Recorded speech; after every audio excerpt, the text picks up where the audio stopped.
last session, the party found themselves within the city of Kalos.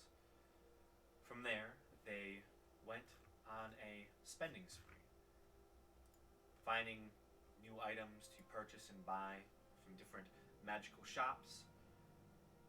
One such place serviced a bag of holding for the party, and now you all, with two bags of holding, are able to store a lot of the extra party funds that you have all been gathering over your time on this new continent. During this encounter with a shopkeep, you were told of a legend, a creature known as the Bagman. Forgot about that. Most of you brushed it off, and you all went about your ways, enjoying the city of Kalos and decompressing after a very disturbing nightmare for one of you. You explored the city, heard more details about this event, the Ordning Festival, that is occurring. But there are many more places in Kalos that you've yet to see, and the festival is still not too far away. And as we come back into the session, the very last thing that occurred was a tense encounter at night as Belric spoke into his bag after hearing about the Bagman, and then proceeded to wake up in the wee early morning hours to a feeling like he was being watched. Upon searching the bag, neither him or Gamesh noticed anything untoward or different, and you both went about your ways in the next morning. And that is where we pick up, as Gamesh and Belric, packed and ready, gather their belongings and exit the door to the lovely tavern hotel that is located within this district of Kalos.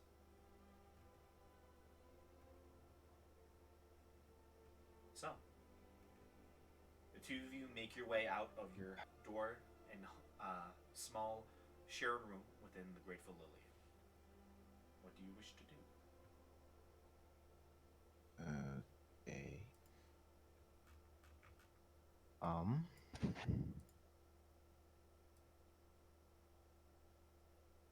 I'm pretty sure.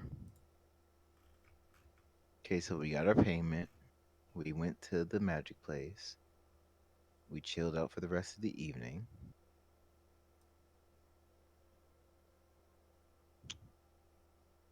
I guess we can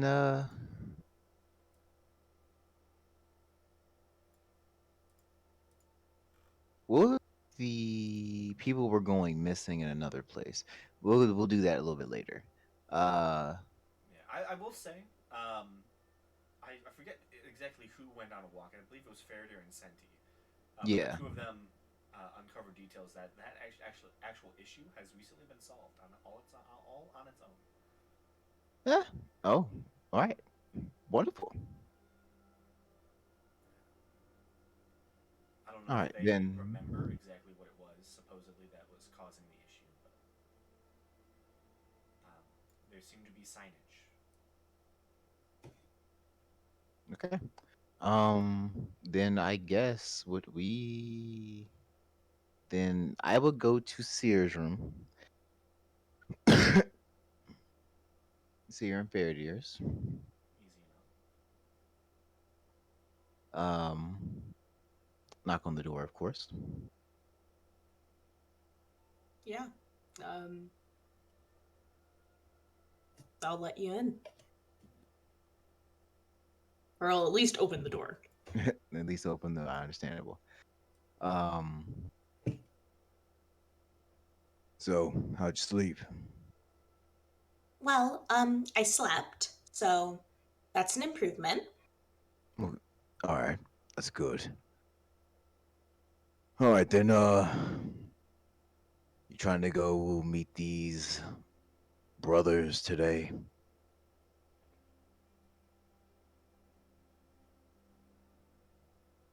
Worth looking into at the very least. All right. Well, let me know you're ready. I'm going down there. I'm going downstairs to get breakfast. I'll meet you there. Got it.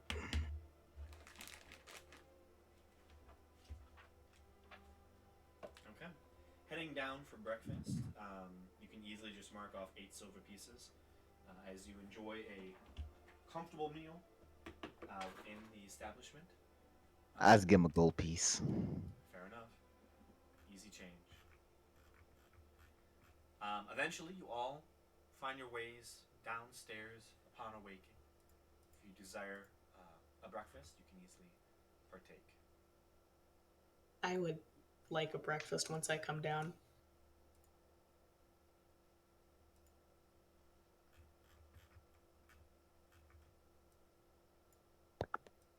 And that was 8 silver? Yes. 8 silver. Pieces.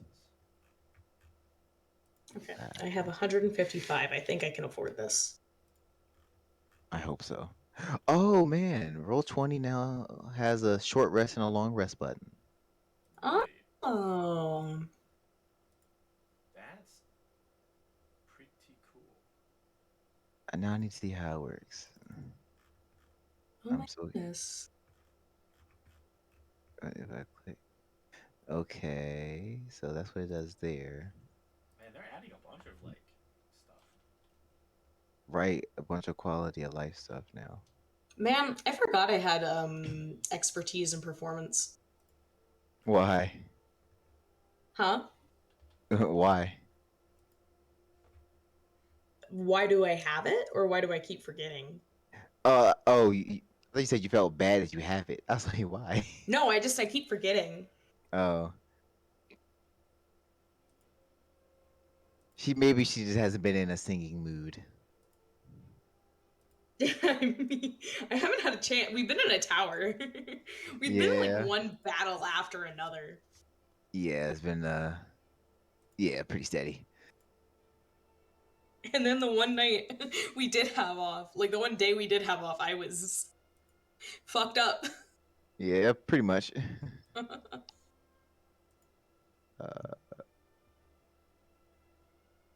Oh man, this is nice. They really adding a lot of features to this. I like this. They don't want people leaving. They don't want me, honestly. Yeah, once D&D Beyond gets an actual like, you know, Like, map, like being able to put like maps up and stuff like that. Roll20's lost. That's it. Roll20 is Yeah, nothing left once coming. D&D Beyond gets that virtual tabletop. Yeah. It's over. It is certified over for them. It would be so sad though, because like I've spent a lot of money on Roll20. The thing is, I have spent no money on Roll20 actually. I Surprisingly. I had to buy just like one upgraded account. Yeah. So I could store all the files because. Yeah, you got a lot of stuff going on. Yeah. I mean, I'm not even close to like 2 gigabytes, which is what I have. Like, it's still limited. I think the pro subscription. Yeah, For some once I reason- stopped being a DM, I didn't need that, and I only canceled it like last month. I can't remember why I got the pro subscription. I think it's so I could share my compendium with my friends, That would like make who sense. I was running games for. Right. Would make sense. I think I've kept it because of the reserve, honestly. It's just nice to get a monthly package of free shit. Right. nothing like free stuff. Well, it's not free. I pay a bunch of Well, money a year for no, this. Nothing like perks of paying. Yeah. It's almost like the money I pay is what allows them to give me those perks. Almost. But nah, it's okay. I know you're stealing. It's It's all fake. all fake money. Wait till Don't they find out. realize it. Wait till they find out it's Monopoly money. Once they realize, I'll just have to stop playing because I'll be arrested as a felon. And again, your backstory comes back full around. Again, oh my god. I'm sensing a theme of criminal activity. It's almost like my character's a criminal. Hey, Graham, quick question. Yeah. I think I've asked this before. Can I be tried in the Grimolian Empire for like a kingdom for crimes I committed outside of it? If I mean, depends. It's kind of a game of like, would the if it would solve like political situations with that other place where they probably would. The real question is, will they Oh. extradite you?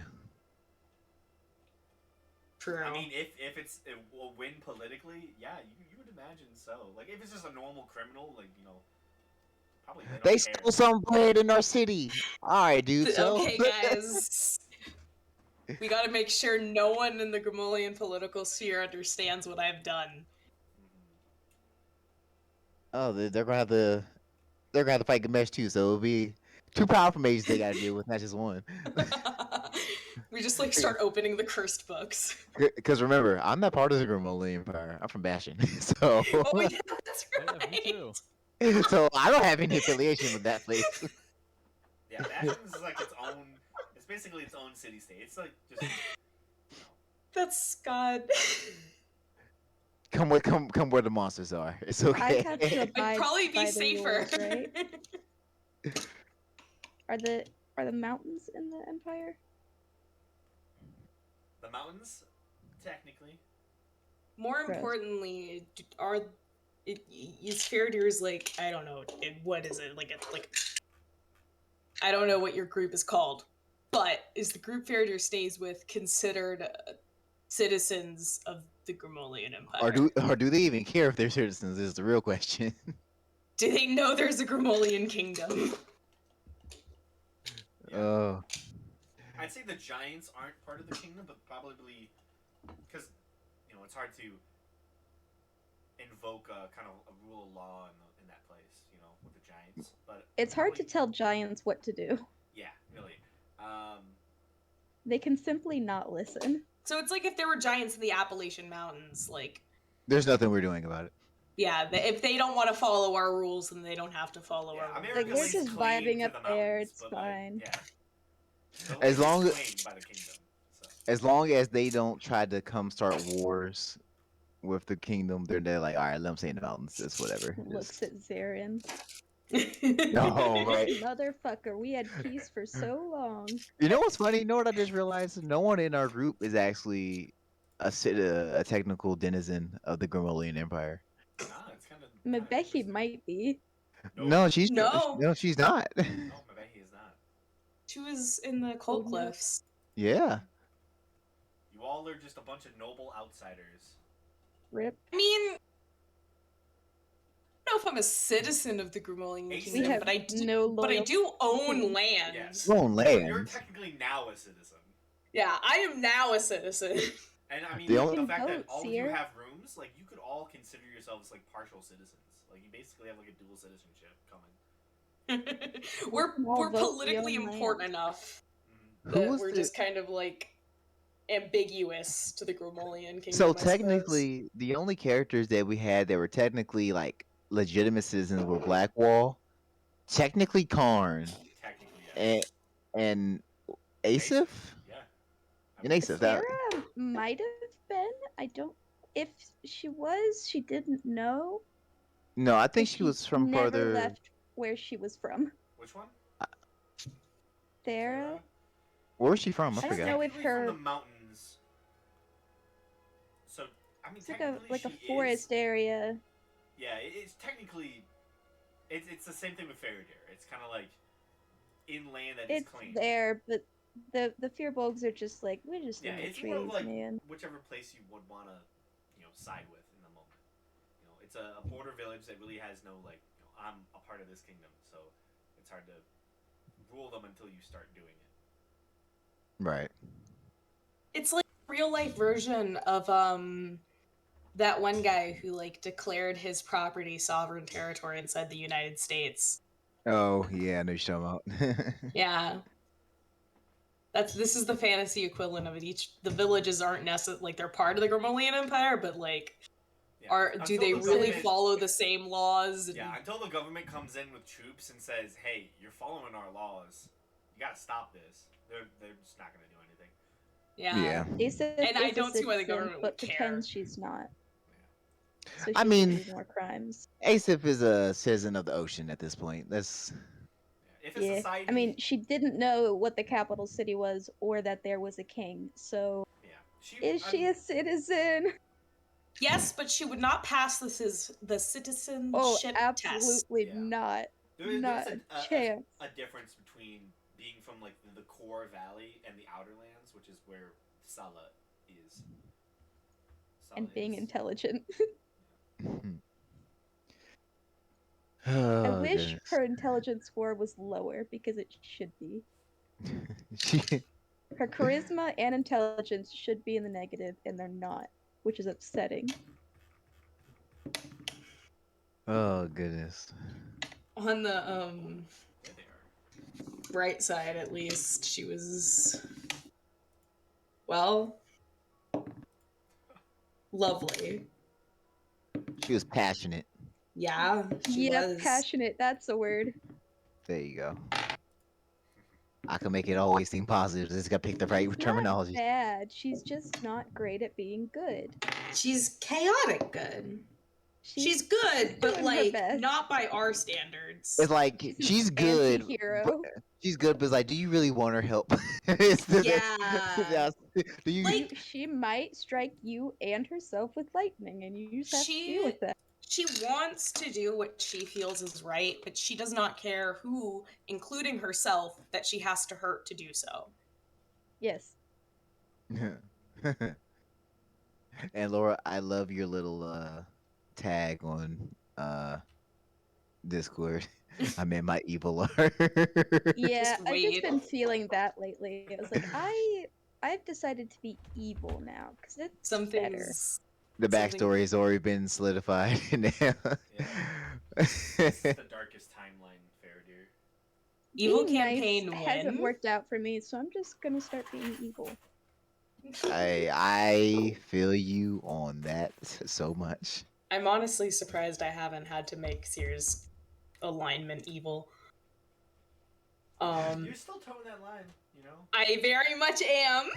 Look, to also be fair, we haven't been put in too many morally ambiguous situations.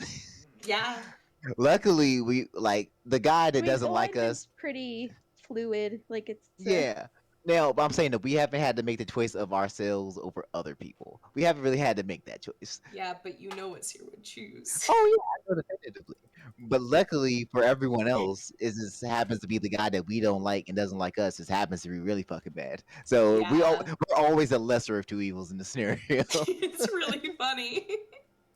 No matter what we're happens, always the heroes until we become the villains and don't know it. until As Dalton. long as we win, we're the heroes. No, as long as Dalton's around, we're the hero. As True. long as he's Oh around, my we're god, the is hero. this gonna become like a Batman and Joker thing where we can't live without Yeah, him it's and like he we can't live spend without our us? entire adventuring career chasing this motherfucker. We never do anything else. Yeah. You can't be evil if you only ever go after one bad guy. You have no chance to do anything else. Oh goodness. So we know when Our he arch dies, a nemesis. piece of our hearts will also die. Yeah, our rogue gallery isn't that extensive, I guess. It really isn't. I mean, We have one dragon and one powerful archmage. there is We have if two you look at dragons. on the map, that is all the enemies you've faced thus far on the, I believe, the left side. Oh, I know, but like, I mean, like, You're gonna have to make the box bigger soon. yeah, No, No, I'm gonna no, make no. the enemies smaller. yeah, we did have a Dow. We Yeah, start I fighting actually have to tiny update enemies this. just so their tokens will fit. Oh yeah, 100%. Even a lo- lot of stuff, it's just like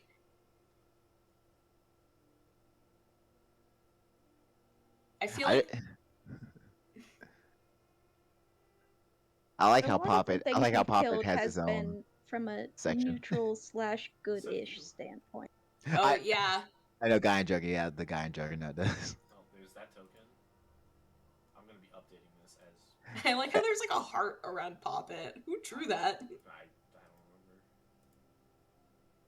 don't remember. It doesn't correspond to anybody's color, so I have no No. idea. this guy? Hell yeah. Lost in the sands of time. That guy, I liked him. He was cool. Which guy? The guy with the mouth in his stomach. Oh yeah, that bitch. I love him. I just like his design. He a was like it. very terrifying. cool I design. enjoyed it. Yeah, I like how he ate through the stone walls. I was like, oh, okay. Yeah. Really Kool-Aid Man us. Yeah, I was like, Yeah. all right, guy. Because it was also, it's like, it doesn't matter how fast we try to get through this mage, he'll catch up to us Eventually, yeah. very quickly. He's like a ghost. He just moves through the walls. Yeah, but like, he doesn't move through the walls, he eats the walls, and then he moves through the hole left behind. Oh, damn, It's not- the worst Minotaur destroying the maze it's protecting. Yeah, right? Man, how is that not a PNG file? That's annoying. This maze was not made to be run through twice. I mean, potentially, it can grow back. Potentially. I like how you We have have no my. proof.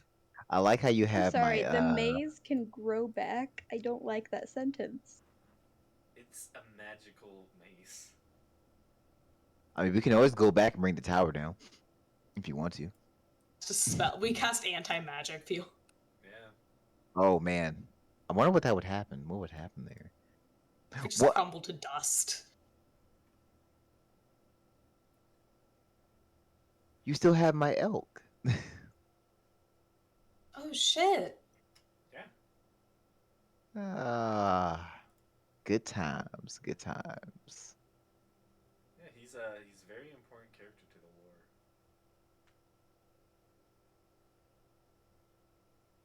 I don't know if I have that character's character sheet anymore. The elk was a paid actor. The elk was a paid actor. Oh my, I have. What was that character's name for that one shot? It was. And I was like 11 looking D, to be honest. Okay. Oh, was it in D&D Beyond? Not. no, I had both. I have all my characters on D&D Beyond. We're in Liaro. Weird. My Oath of the Crown Paladin. There he is. He's now on. Yeah, he's back. Totally forgot that he was a paladin. Yeah. Damn. Good times. Good times. I My was favorite the part, child in that one shot, right? No, you were the face eater. Yeah. Yeah, that was the one oh, shot where that one shot. That one Okay. shot. Yeah, that was the one That, shot that where was I was You're Quinn talking- 1.0. Quinn You're- 2.0 is yeah. a lot cooler. You're thinking of our pirate one shot. That's why I had Borbo. Yeah. That's when I had Borbo. Out of the many 2 1-shots we've had, Out of the mini two, yes, I out of the picked mini. the wrong one. Oh, here's the sad. Grant, tale we here. should have more 1-shots Yeah. We can. so I can play more characters that I want to play. Yeah, we can do that. Shit, I mean, you could just make us kill each other. I'll do that. We've done it once, we'll do it again. Another battle royale. Another battle royale, guys. Just break some characters. I Bring will them in. say, a mage won the last one, so you know. Yeah. My other Magic party, is their cheating. Their magic caster actually won. I was surprised. I mean, it comes down to mages are pretty powerful. Yeah, and The also, issue comes. I think it also came down to the fact that they were given the deck of many things and they pulled the card. Oh. Oh yeah. I mean that's a pretty big game changer. Yeah, I mean you had wish, so you know. Yeah, I just didn't use it well. Yeah. And Bill fucked me up for Was it it. Fairdew who won our battle royale? Yeah. Yeah. Yeah. I think I remember her being at like 3 hit points for most of it. I forgot that. I misunderstood. I forgot what spell it was that I fucked up and I didn't understand how it properly worked. That guy's pretty cool. Which spell was it? It was a cleric spell. Harm, or no, it was a higher level. It was like a 9th level cleric spell. No, it couldn't have been 9th level because Wish only goes up to 8th. Or yeah, I think it was just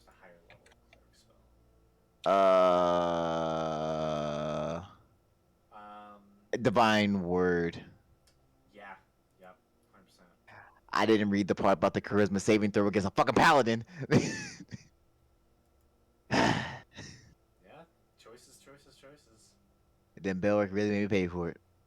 Really made me pay for it.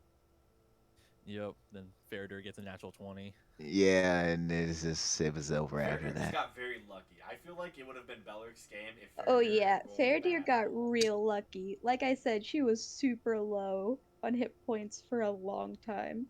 And I think she went up and down.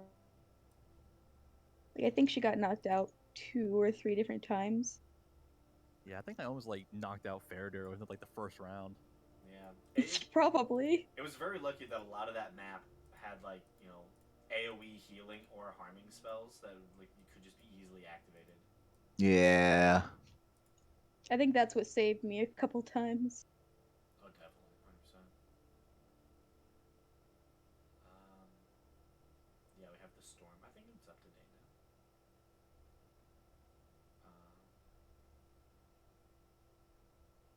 Yeah.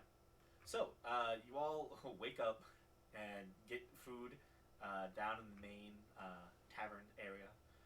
You're brought, some good breakfast food.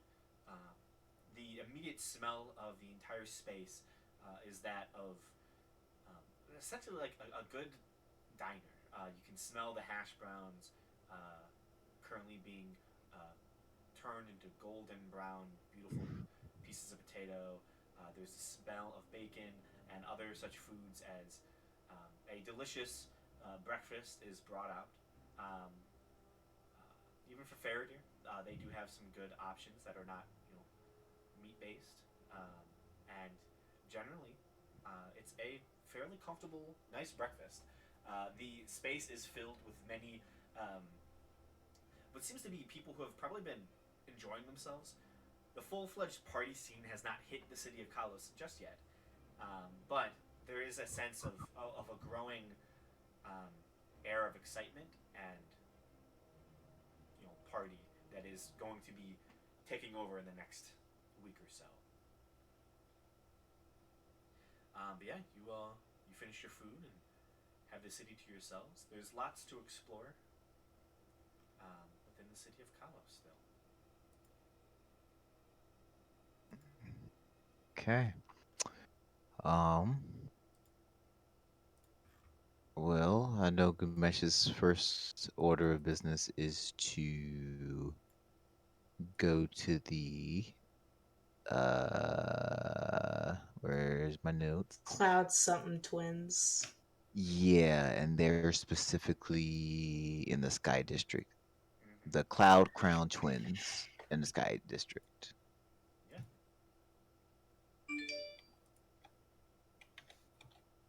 So you head to them. Yeah. Do we know how far this is? Um, Generally, from where you guys are, it's a decent hike. It probably would take you.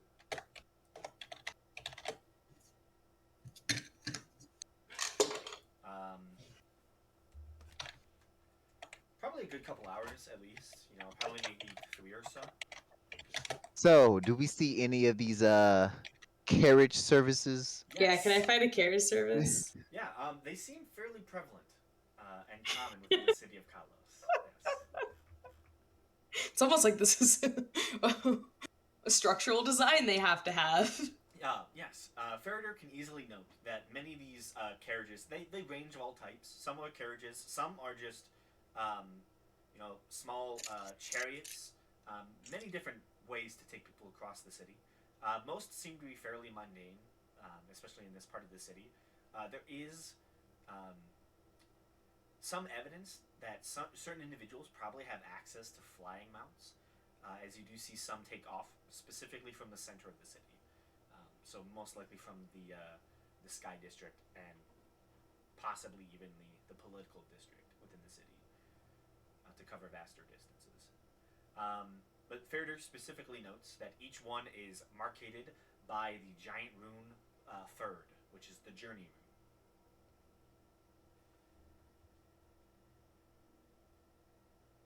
By Ferg. Ferd. F-E-R-D. Ferd. Yeah.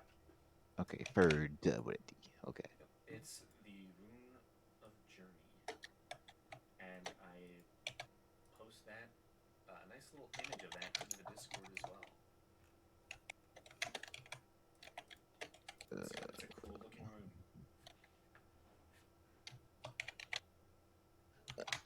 rune. Okay.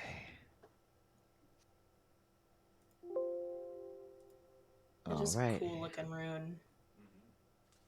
Alrighty. So, how much is it for carriage service? For the large party of all of you, it's probably going to be a gold piece in total. Oh, take that's you- not bad. Yeah, to take you to your destination. It would probably be a gold piece to get back as well. And we're all going? If you all go, yeah. Yeah, I'm asking. I don't know Um, if anyone else has anything they want to do. There are many places within the city of Kalos. If anyone else wants to explore and look for things, feel free to just ask.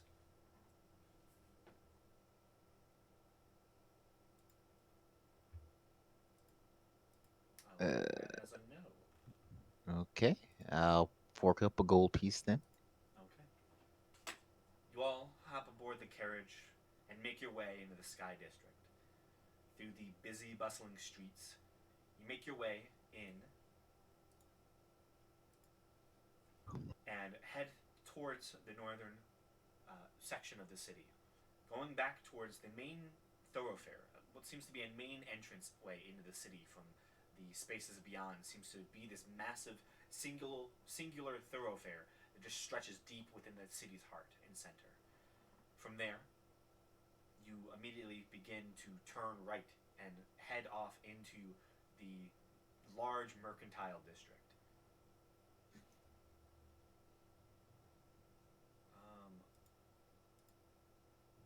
Specifically,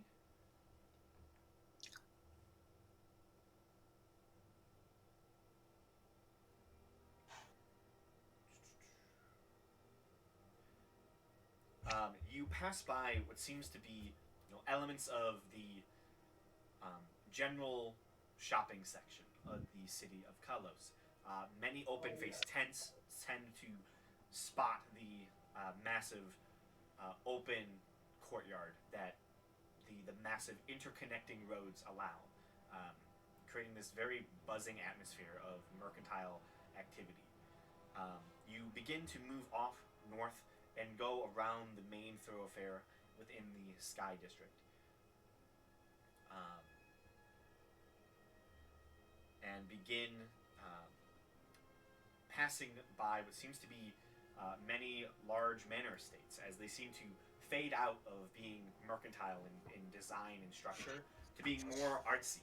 You see small personal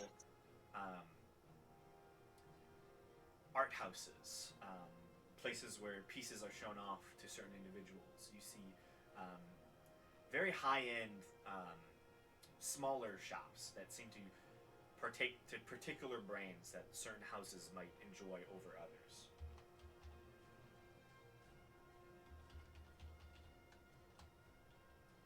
You see beautiful homes and abodes that only from the sky generally look beautiful, but from the ground are awe-inspiring, as they mostly seem to be these massive structures, some 7 stories high, being almost massive cathedrals in and of themselves, as being built by the giants. It has caused them to be much larger than any typical nobleman's home would be, and you would guess that probably whole noble families dwell within these manor houses, as they are far too large for a single individual to even live in at one time. It is like a single person trying to live within a massive multi-story mall. They are impressive and imposing.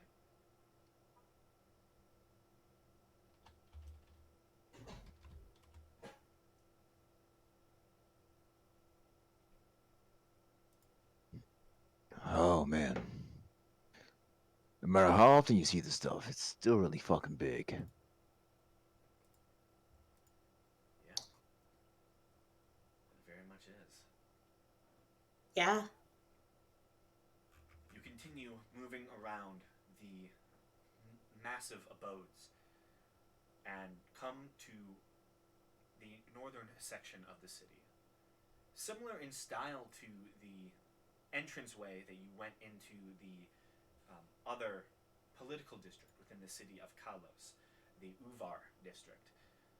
On the very edges, you can tell that a lot of the political elite within the city of Kalos generally tend to build close to the entrances to where the council and the supreme military commander would conduct their day-to-day business.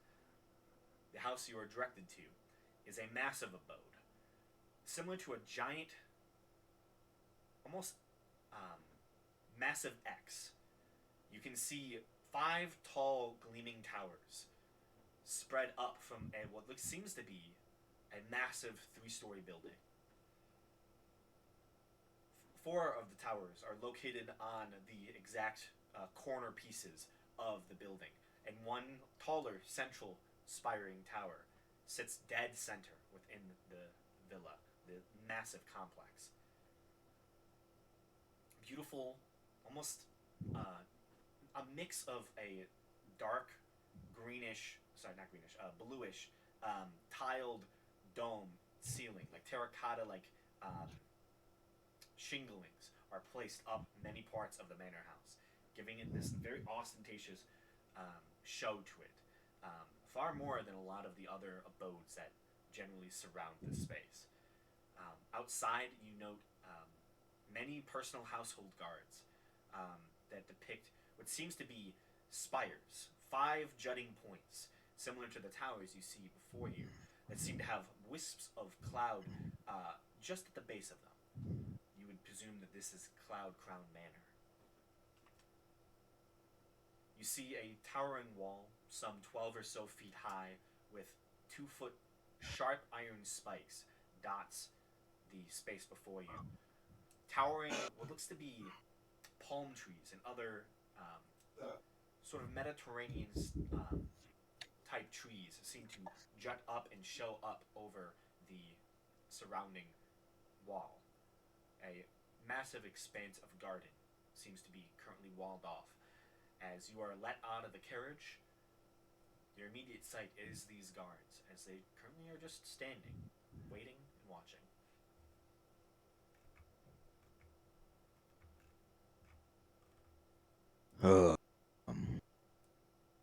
All right. How far away are the guards? At this point, you guys are probably dropped off maybe 60, 70 feet away. All right. Let's see if they turn us away or not. I start approaching the guards. Okay. You head up to what seems to be a leader of these guards.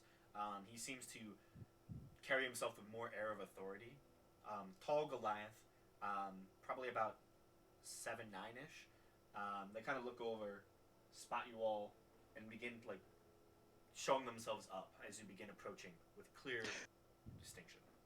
As I'm walking, I see them start getting like prepped to engage with us. I actually stop walking, and I like point to Faraday. Maybe you should do the talking.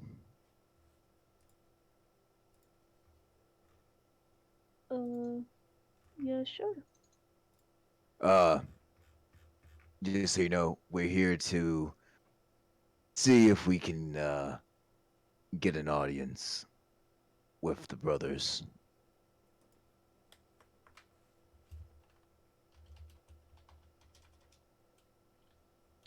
Yes. Okay, so I will go up to. And I will follow behind.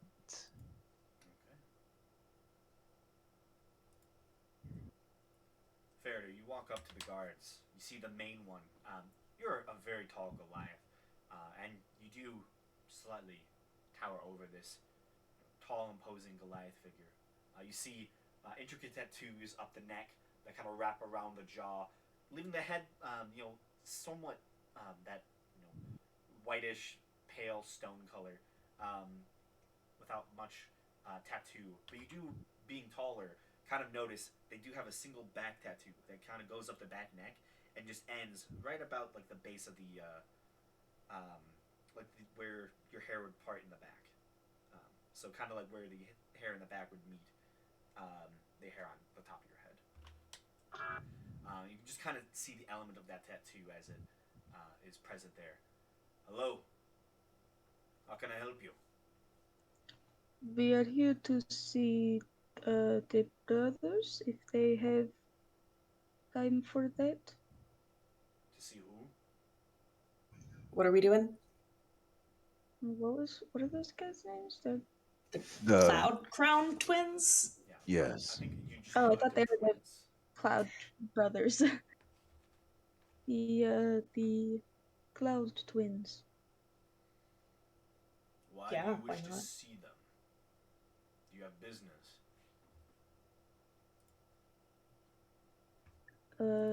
Yes. I'll turn to Ganesh because he knows he's better at talking than I am. My Spanish is not great. I have We're- initiated conversation. Listen, you just needed your stature for respect. Um, What's my persuasion? I have great persuasion. If I have to make any persuasion check whatsoever, no, not happening. Yeah, me and Sierra know where the face is. It's okay. Yeah. Yeah. We're seeking to potentially make a purchase.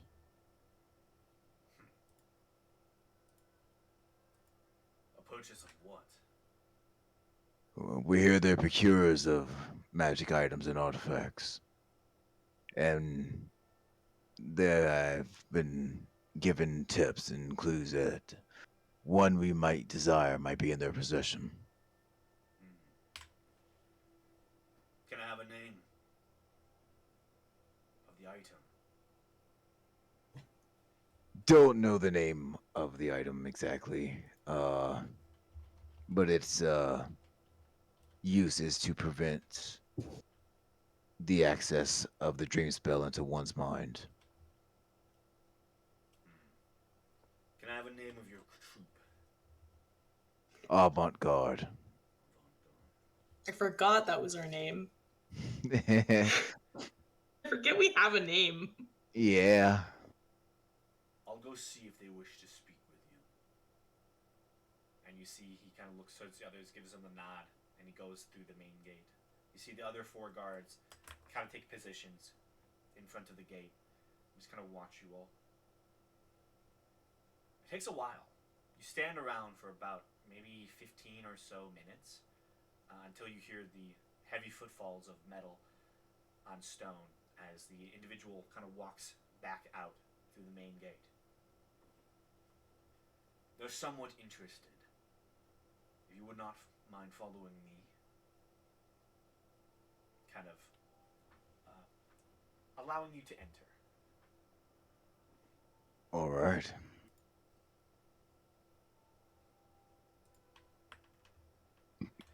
Yeah, follow along. You all begin following along. You do see that he did come with an additional contingent of guards.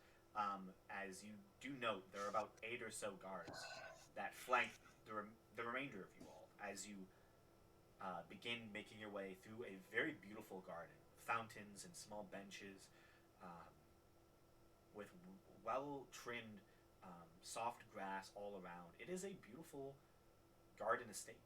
Um, and upon getting towards the main section of the house, it is impressive.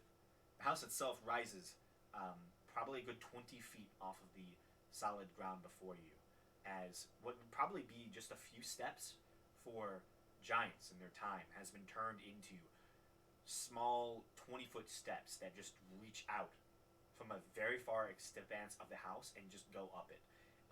Very reminiscent of, say, like the Lincoln Memorial, how it's like those kind of like very low steps, easy to like walk up. It is a lot of those. But the house itself, as you begin going to the main door, it's a 30-foot tall entranceway that once open, these 2 beautiful dark oak doors, as they swing open with this loud creaking sound, show a beautiful estate. The very manor itself on the inside has beautiful, shining, reflective marble floors, and towering pillared room with multiple chandeliers echoes in before you. You see two grand veranda staircases, one and then on a second floor upwards, leading up to the three floors of this entire manor. Each floor itself being around probably a good 20 feet tall. You are led by these guards up to the third floor, to a room fairly straight on from the main staircases. Again, the room's ceiling is slightly lower than the main entrance, only being about 20 feet tall. However, it is still an impressive doorway, and upon opening, you are brought into a beautiful library of sorts, a personal study, if you would. Books line the walls all the way to the ceiling height at 20 feet. Multiple sections of ladders on rolling wheels allow individuals to go up and pluck any book they see fit. The room itself is sizable, massive. It stretches about 40 feet by 40 feet, and is covered with intricate paintings that look just ethereal and awe-inspiring and strange. You see what looks to be strange yellow sunsets and a beautiful glowing city with a yellow lit background of these almost darkened,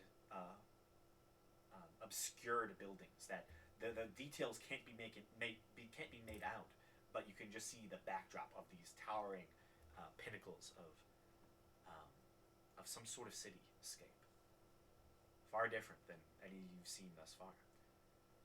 And as you walk in, there is a central painting, a massive one, that depicts a somewhat strange visage.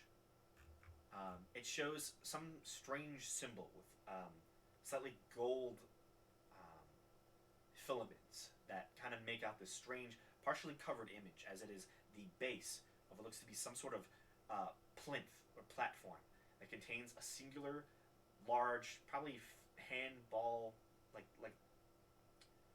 kind of like a softball-sized orb of this soft yellowish light that seems to be in the midst of flashing within this painting. And you see three individuals currently within the chamber.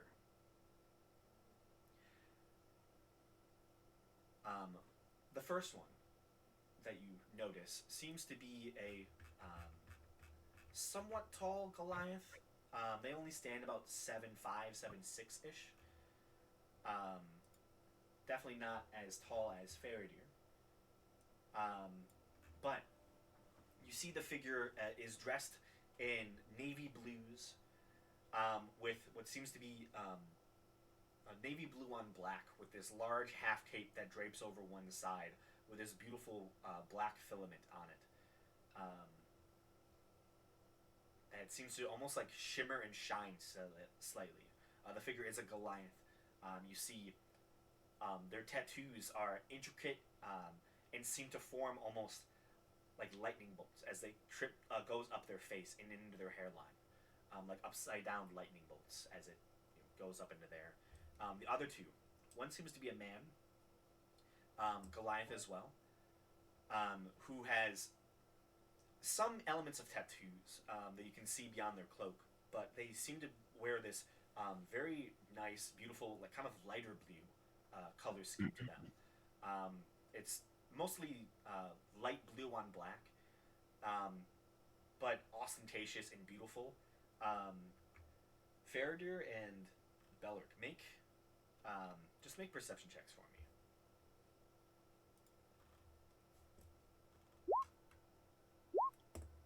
Very good.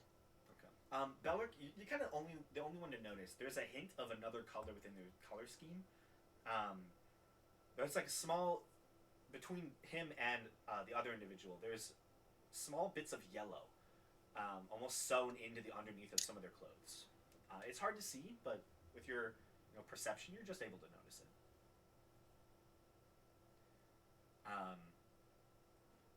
The tattoos that show up underneath some of their clothing does not share with their face, however.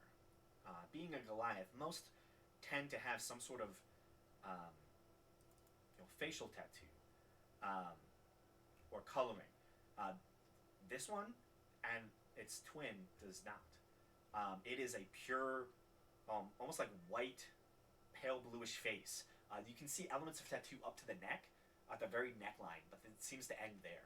But their face is just this pale, whitish figure, which strikes a slightly intimidating pose as that male stands next to what seems to be a very similar looking, same height female. You see the long white hair of the female, no tattoos at her face at all, same as her brother. But you can see the elements of tattoos around her neck. She wears a very similar color scheme as the other male. You see the two individuals. Thank you. Thank you, guards. You can go now. Yes, thank you for bringing them to us. It'd be interesting to talk to all of you. The female responds. The guards quickly close the doors. And soon, introductions are in order. Imagine the mortgage on this place. Oh yeah. Yeah, it's probably Imagine, very much. imagine repair costs for anything. Oh my god. Imagine the cost to like put these stairs in. Phew. I mean, the stairs were already there, weren't they? They Yeah, used but to then be big. but they had to make stairs for little people though. Yeah. Oh, it's true. They had to cut the stairs down into littler stairs. Yeah. Yeah. That Or maybe even extend add the new stairs. stone. That'll extend the stairs out. Yeah. They just need to invent elevators, obviously. They can only do so much. The people Um. here are actually people to invent elevators for the rest of the world. It's like a pulley system. There's like 3 Goliaths on the bottom pulling. They take a I break. mean, Currently out it of would order. work. Yeah. All right. Well, thank you for the short notice. It is fine. We were just having a meeting. You hear the female first, and then the male completes the sentence of the two twins. Oh, Presumably- they're them type of twins. Yeah. Presumably these are the Cloud Crown twins. Yeah. My name. They feel like it. You see the man kind of goes, "My name is Rwander, and my name is Caper. I believe you came to visit us. This is one of our friends and allies. This is Osiris Stormbane. I will post all the names." Thank you. Yes, we came to see about possibly doing some business. You know, not many people come to us to buy some of our items. You will have been some of the first. It's quite interesting. My name is Seer, by the way. A pleasure to meet you. They both bow at the same time. The pleasure is ours. Oh, weird. See Okay. Osiris, who, painting a different image to the two kind of creepy twins, seems slightly nervous. Pleasure to meet you all.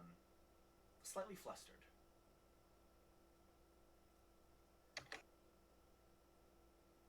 Our guard told us, you hear the man begin, that you were having bad dreams. The female finishes. So to speak, yes. Tell us about it. We love dreams. Oh my gosh. Please, Fill us in. I'm afraid it's really not that interesting. I had a nightmare, woke up, and realized that it was a dream spell. So, someone's targeting you then. Quite interesting indeed. I suppose that's one way to look at it. And so you want to protect yourself from this individual. It's possible, yes. Very interesting.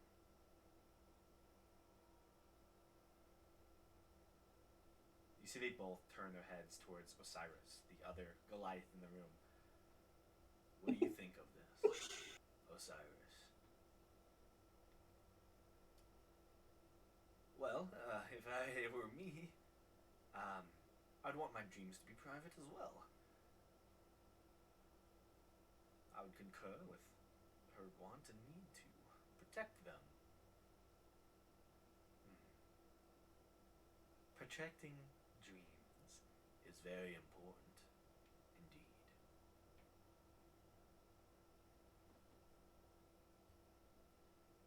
What would you be willing to give for an item that could protect your dreams?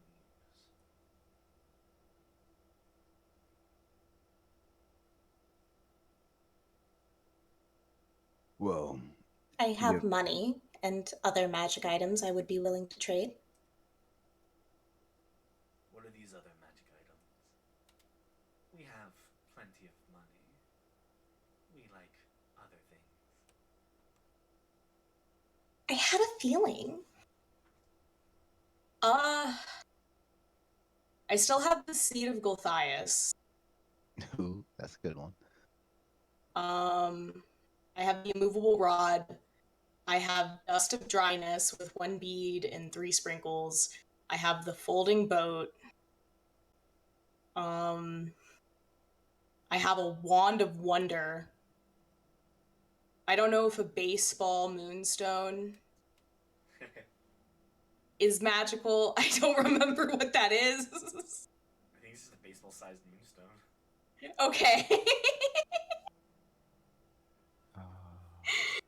I just have baseball moonstone. I have Oil of Blessed Weapon, Potion of Bark Skin, and then you know what? I'll finally reveal this thing that I've kept secret. It's my potion that could lower your age. Ooh, I feel like that goes against her twin dynamic, though. It definitely does, but they don't have to use it for it to be useful. That is So- also very true. You show them? Yes. Interesting. Well, I won't show them, but I'll list off these things that I have. Hmm. Sorry. It would take a See? while to They take in the accounts that you say. And they generally seem to be very guarded. You can't really tell like what interests them immediately. But some of the options that you name off, like you see the other Goliath, who's definitely not as good at like hiding his emotions. Kind of like looks at you with a different gaze. Like he kind of expected almost like you not to be able to like show what they would want, but like the second you say like the wand of wonder, he like kind of looks over at you and seems like taken aback. Like he's slightly impressed. This is what happens when you hoard magic items that you'll never use. Yeah. I knew this was for a reason. A few of those seem like wonderful additions to our collection. Wonderful enough for the trade? I can see a potential trade in store. May we Wonderful see news. The Wand of Wonder and this potion to get rid of aging. Sure. And I will pull them out of my bag of holding. Okay. You set them on the table.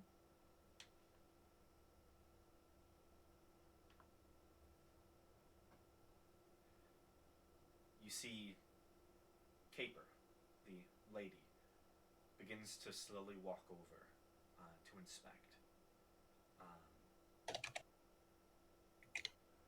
You see she goes over with your blessing, kind of picks up the potion vial, swirls it around.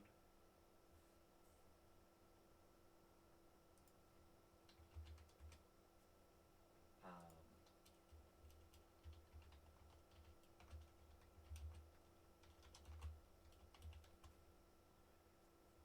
you see she takes one of her hands and puts it to some sort of necklace on her person within her outfit, her fancy like noble woman's outfit, and seems to cast something, seemingly detecting the spell or the enchantment on the item. How interesting. She looks over towards her brother. Doesn't seem to make any head motion, but just looks at him for a moment, looks back at it, spins it once more, sets it down, goes and does the same thing with the Wand of Wonder.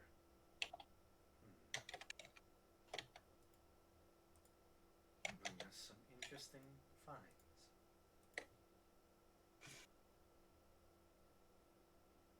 It seemed like good folk. I think a trade is in order. You see the brother, without even being motioned, kind of begins to walk towards the back of the room, towards one of the bookshelves.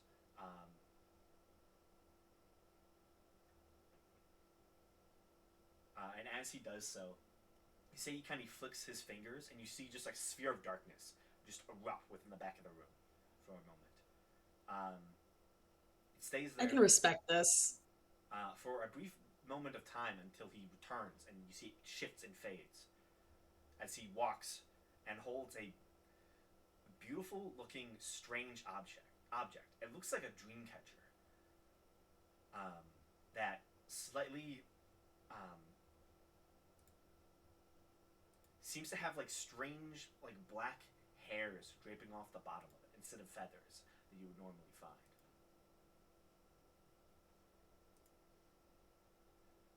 You see strange gnarled bone sewn into parts of the edges of this large dream catcher.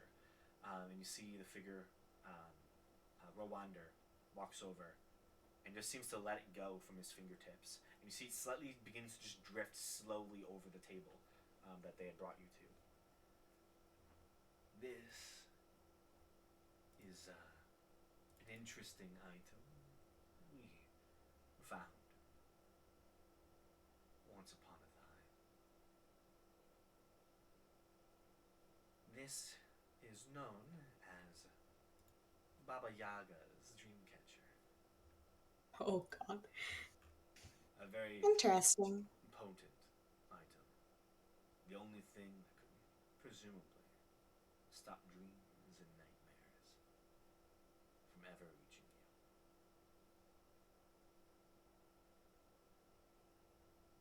Merely sleep with this floating above your head, and you are protected. May I look at it? Of course.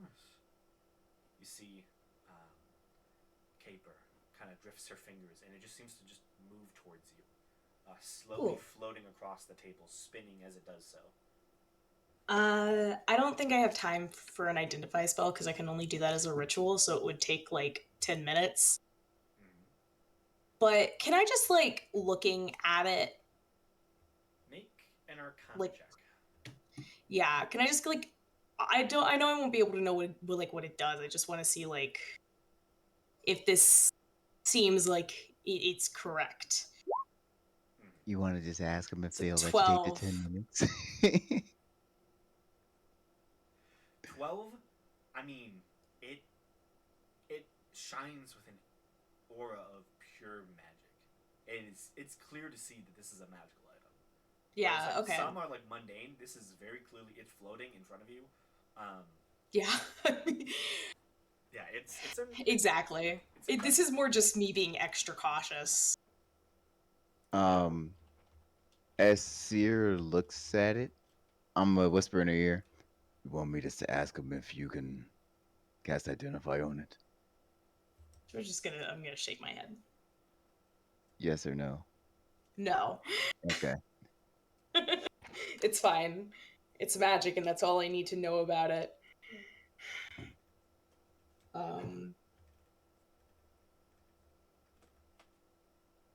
All right. So, and the trade is that I get this, and they get the Wand of Wonder and my potion of what was it? Regenerate? What, like, not regeneration.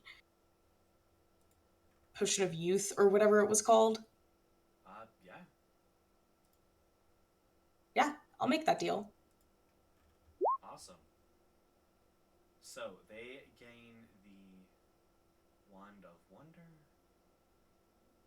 and the exact name of the I think it's longevity. Potion of Yeah. Longevity. Yeah. Like, I pulled that out, and no one knew I had it. I have to add that into notes.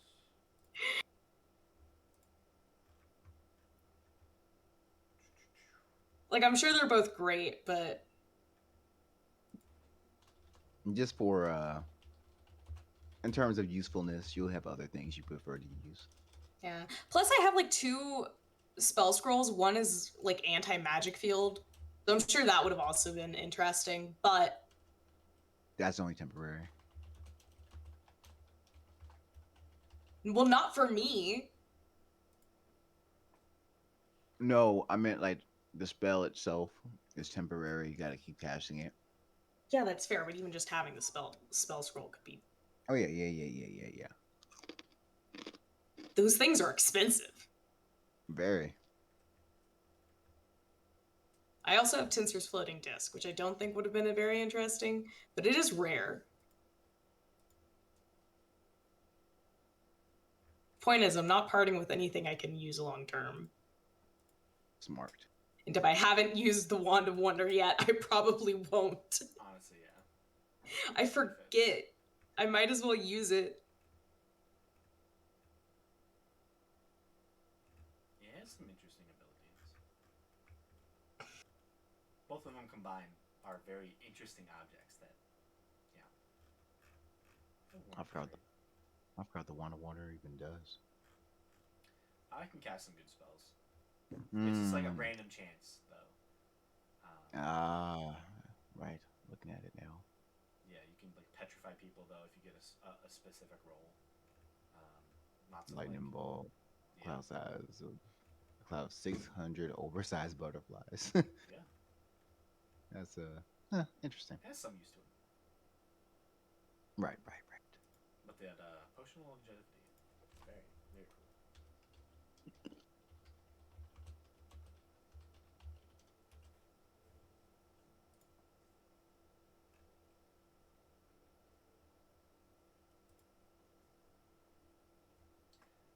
But yeah, the trade is completed. Well, it's been a pleasure doing business with the avant-garde. We look forward to seeing you around the city. Are any of you partaking in the festival? I'm just gonna look to Gamesh. Yeah, thought about it. Might be fun. Kill some time. It'd be enjoyable to watch you all. I can see that you all are probably experienced adventurers.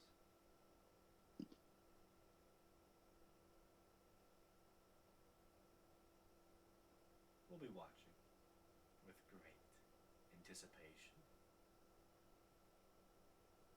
Well, if we do participate, hope to impress. I hope you all have a good day. Enjoy yourselves. And thank You you as well. for visiting. They both Thank you. smile. See Osiris, who's kind of just been very passive during this meeting. It's been a pleasure meeting all of you. You come or not. Yeah. And you all are eventually led out of the manor estate of the Cloud Crowns after we get like away from their house, right? Mhm. I want to turn to everyone else and just say, Hey, those two are like really creepy, right? Yeah, they finish each other's sentences. That's weird. Yeah. So how long have you had that potion? Um, since the werewolves attacked the Archangel. Wow, that was a while ago. Yeah, I've been holding on to it. Just in case. And what does it do? It makes you younger. Yeah. You drink it and you'll de-age. You're in your early 20s, right? 24. Yeah, early mid 20s. Hmm. You almost turned into a teenager again. I very well could have. That'd have been funny. What? But, well, new magic item acquired. And if at all possible, I would like to cast Identify on this as soon as possible. Yeah. let's find somewhere for me to sit for 10 minutes. Probably in the taxi. Yeah, honestly, I mean, makes the most sense. Can we find another taxi? Easy enough. It would be another gold piece. Yeah. I can pay that. Then, I guess, where was the registry for? It's at the pit, right? That's where you can register for the. So before I just go ahead and say yeah. So, are you guys interested in participating in the games? I mean, it can't hurt. It might be fun. Yeah, there's It's not fight to the death. a prize. So if we win, we get I forgot exactly how the numbers worked, but I know we get a lump sum for all the entry fees. At some degree, something like that.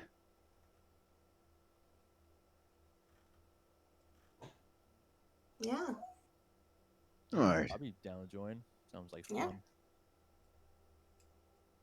all right then. If no one's in disagreement, I guess we'll just take a carriage to the pit then.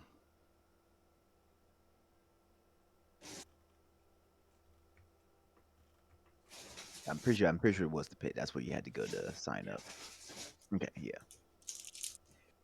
How long is that carriage ride? Probably not too much. Probably maybe an hour or so. Okay, can I cast Identify while we're on the carriage? Easy enough. This is the Dreamcatcher of Baba Yaga. Specifically, it works as a protection. It works technically as an amulet of proof against detection only while sleeping. It has that dual functionality. Additionally, it also is able to block the dream spell, and you have advantage on saves against all illusion spells while the item is attuned to you.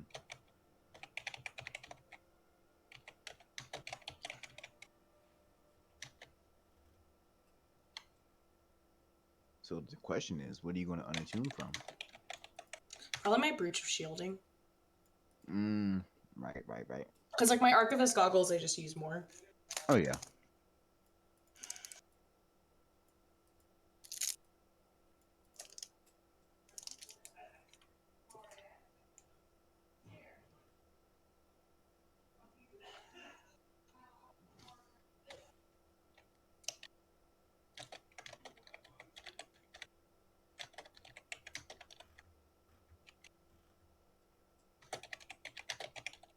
Right.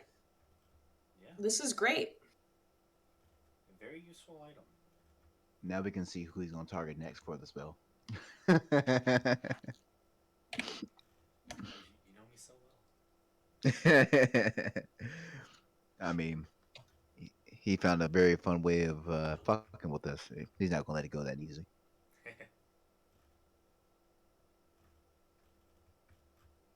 But yeah. So taking the carriage towards the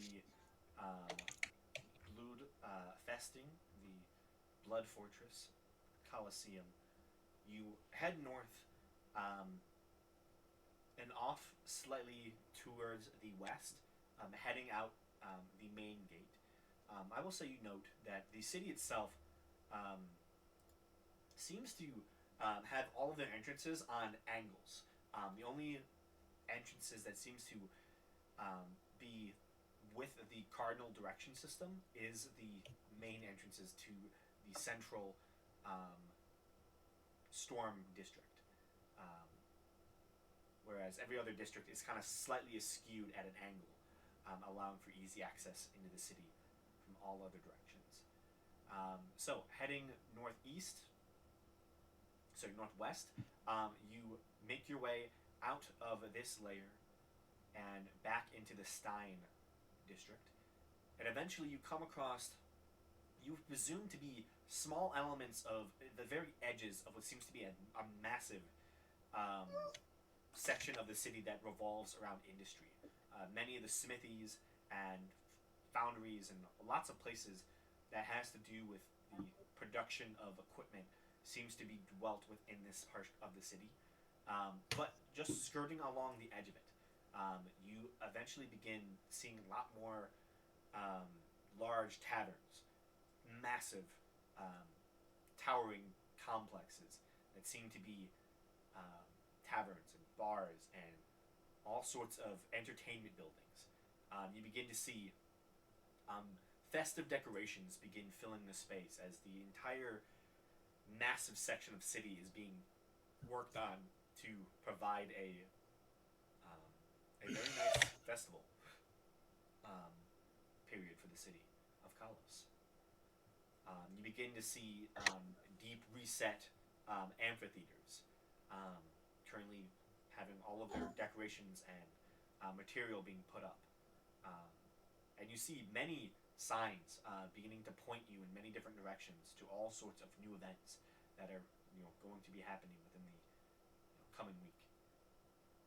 But you all head toward the Blood Festing, the Giant's Pit, the Blood Fortress. And it quickly shows itself to you as a massive complex.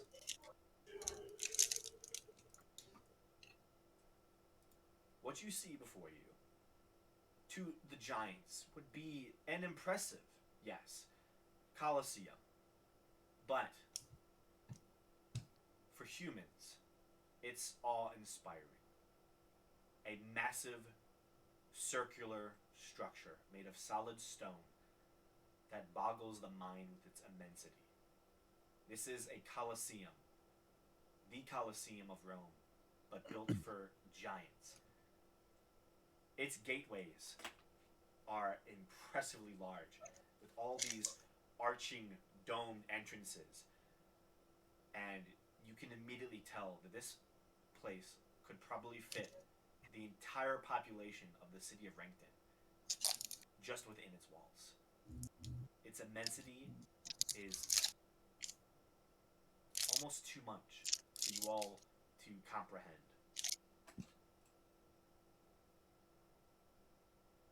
You all do, however, see what seems to be open sign-ups for many different events within the city. There seems to be sign-ups for individual fights. There seems to be sign-ups for the chariot races off on another section.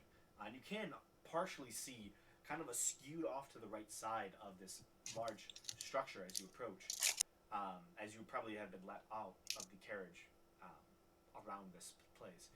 You can see a absolutely massive chariot arena, very similar in size and scope to the Colosseum, but made specifically for chariots and their races. This whole specific section of the city seems to be focused generally on entertainment and large sports complexes.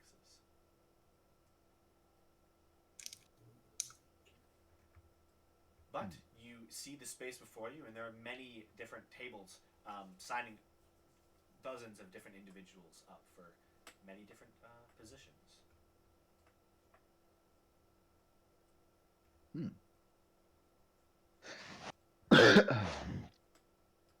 Oh man.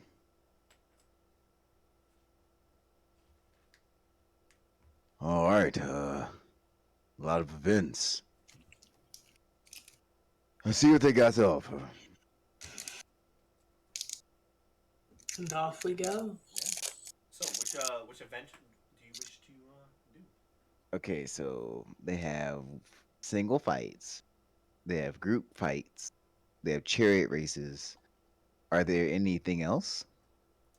There are group fights against enemies like monsters and the like. Uh huh. Um, there are general displays of like mock battles that are done. That is, people can sign up for that. Um, but generally, that's probably most of it. Okay. Cool. Cool. Cool. Cool. All right. So like, all right. We're to gonna make- sign up for the people versus people battles, right? Was that the Yeah, plan? I think so. So like, is it multiple tables for the same stuff? How many tables are we talking out here? Well, so it's not entirely. There's probably a good maybe like 6 or so. They're like Hmm. tented structures currently placed outside of the Coliseum. That certain individuals you do see. Not all of it is just for like signing up. You do see a lot of people almost like signing in and immediately going into the Coliseum. You get the sense that some people are just training today, but this is like generally like if you want to sign up, this is where you would do it. Otherwise, people are coming in to actively train and practice their routines for whatever part they're doing and playing within the Coliseum itself. Okay. All right. All right. Well, with that, then I guess we're going for the uh group versus group battle. I think that's what we're kind of doing. Okay. Yeah. Yeah. So you all walk over to a specific spot where you can tell that like a lot of the group battles seem to be coalescing here. You do see one other group is currently ahead of you and is currently chatting with what looks to be a small group of not just town guards but political figures. You see many of them seem to wear elements that put them as more noble figures. You can kind of see one off to the side. Is kind of just like watching over the effects, and wears a strikingly familiar outfit. You see navy blues on black in this very regal nobleman's outfit with a half cape on it. You see the figure is Goliath with these intricate tattoos that also seem to, instead of going up into the hairline, these ones seem to be lightning bolts that arc out from the eyes down in many different spiraling storms around their eyes. But it strikes you very much like the one figure in the Cloud Crown's home, Osiris, who's just kind of sitting back watching, kind of spots you all. You see a soft spoke. He seems to speak to some of the attendants who look over. You see a couple of them wave you on over towards them. You see a couple other attendant Goliaths. Hello, how can we help you?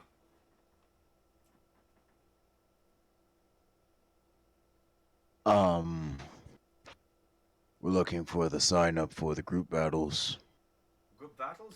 Yes, we can easily put you in for that. You see, as he's about to begin explaining, he's kind of almost he steps aside himself instead of being pushed. As he begins to realize, and the intimidating tall Goliath that kind of steps up. Hello.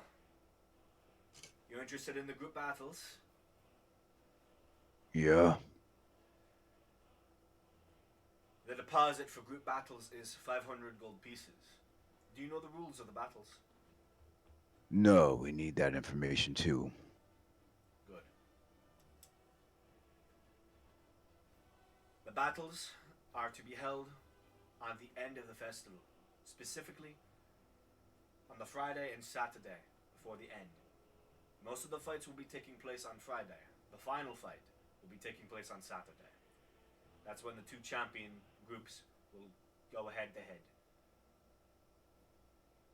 All right.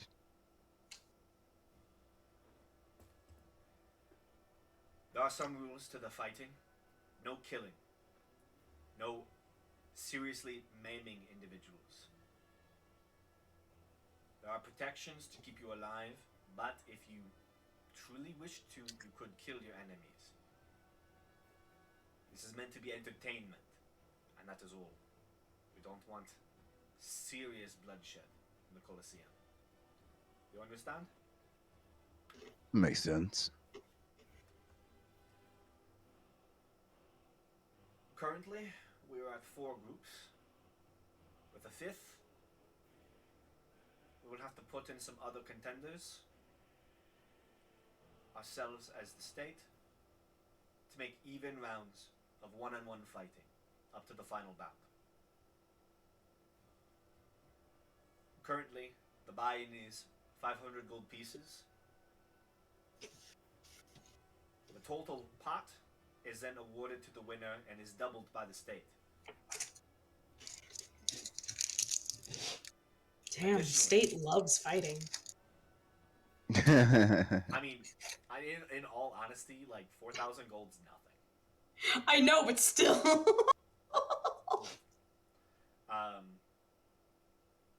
If it's a good final bout, the state is willing to up that. However, general battles do have some extra bonus. For each victory that you maintain in the battles, you will gain an extra 250 gold for each bout. If you go over a minute and the fight is continuously entertaining enough, we double that to 500 gold. You would make back your deposit in a single win if you make it entertaining enough. It's an incentive. All right. Okay, guys, how do we be entertaining? There's a time limit to each fight. We don't want it to be boring. Boring makes people leave the arena.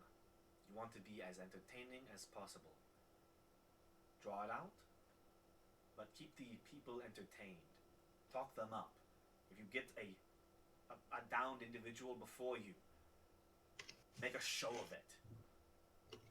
Get them chanting. Stuff like that typically works. And we all benefit from it. Does this arena have a ceiling? It does not, no. Good. We do wish for you to stay within the pit. The walls are impressively high, so you should be able to, without going too far out of bounds. Stay within the pit. It's 40 feet deep. So it should be easy enough. That should be fine. Perfect. All right. Does that sound fair to all of you? Fair to me. How do you feel about magic? Magic is totally permitted within the team fights. All You'll right. be pitted up against groups that are as experienced as all of you. For the most part. There might be some gaps in knowledge. You all seem fairly capable individuals. Just judging by very shiny natures. Us? No. We almost died to frogs. We'll leave that one out the resume. That's a long time ago. You were not as high level. I know, but still. I would still take the top path if we came across that area again. Just off the bad vibes. That psychology thing. All right, so if these events are taking place on the last days of the festival, what days are the other events taking place on?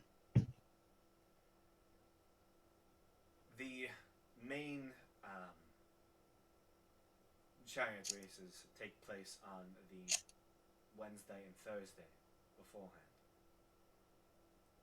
The days before that generally lead into the festival itself. Many plays are happening, shows are shown, and there are smaller events within the arena itself that play each day. The events run typically about 6 hours per day.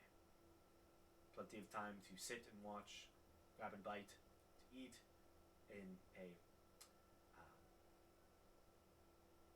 kind of break in the middle, and then come back for the rest of the show. Got it. For the most part, the days that you will be fighting, preceding you will be certain individual battles, gladiatorial fights. Certain individuals will be pitted against animals or beasts or monsters. Groups typically are only for the weekends, however. So Friday and Saturday, other groups will be fighting monsters before all of you. Alright, so the monster fights could be any one of the days during the festival, except for the weekends.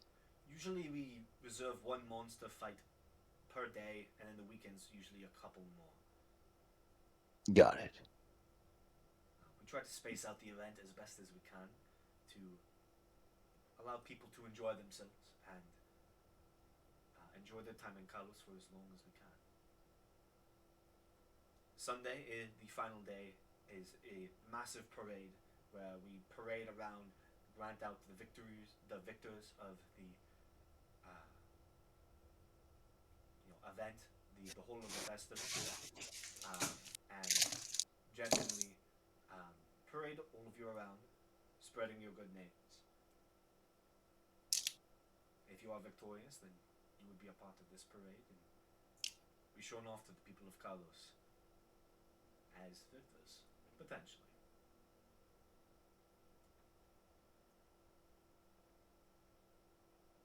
Alright. Seems clear enough. The one last thing we ask is, within the center arena, the Livestone is a symbolic start to the games. All of you must touch the Livestone in order for the games to even start, before the battle begins. This is the very last thing. Alright. But if you all are ready, 500 gold, and I will need a name to impart and tell the audience to show, to put on a good show. If you don't have one, the state can grant you one. Alright. I'll pull out 50 platinum. Okay. 956.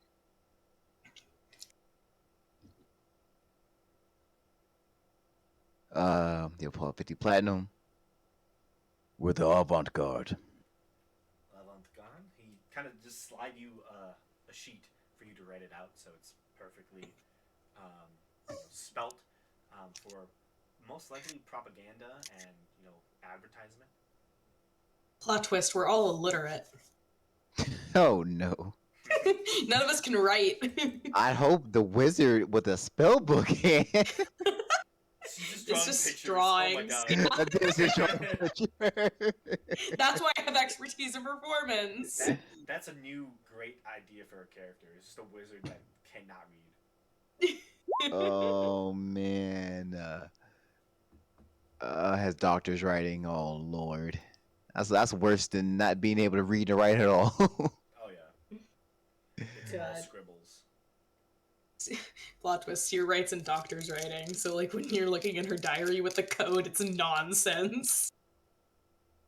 It's like, is this even words? Yeah. Are these letters? It's like all shorthand. Like as the months went by, it like just It just started turning into loopy loops. yeah. Oh man. Okay. All right. I'll write down the name. Give it back.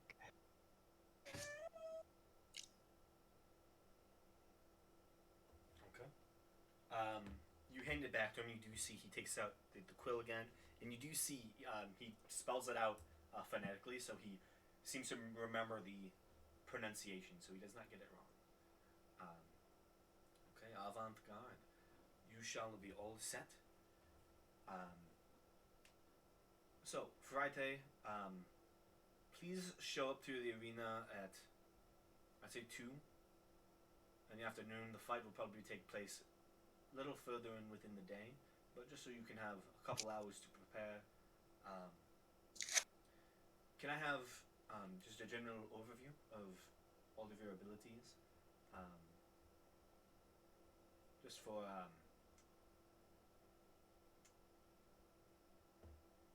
betting purposes.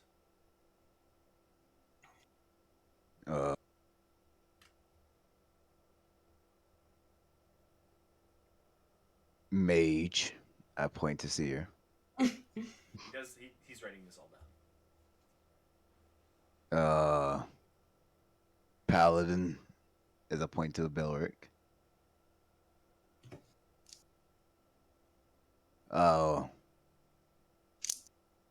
Warrior.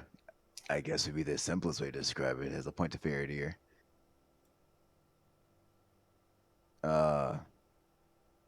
Rogue. As I point to Mibehi. Druid. As I point to Sinti. Then I point to myself, Sorcerer. Sorcerer. Good to know. On behalf of the city of Karnos, I, Rethgar Stormbane, gladly thank all of you for willing to participate in this great event, and I wish all of you luck in the days to come. I look forward to seeing your bouts and seeing what you all are capable of. It's been a pleasure. Give him a nod. If you wish to see the arena, one of the attendants can help you.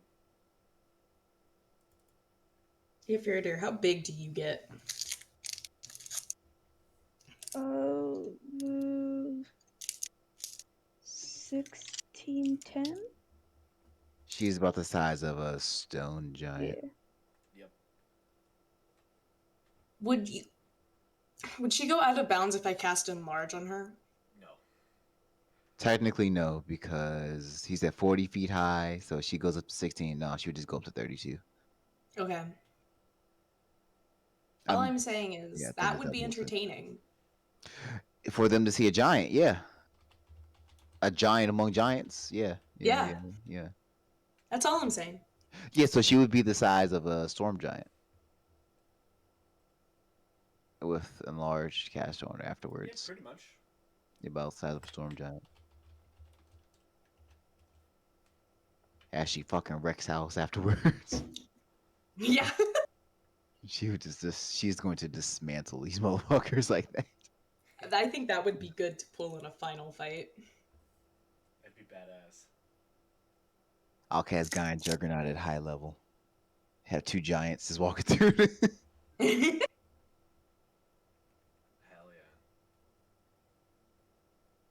Kaiju battle. You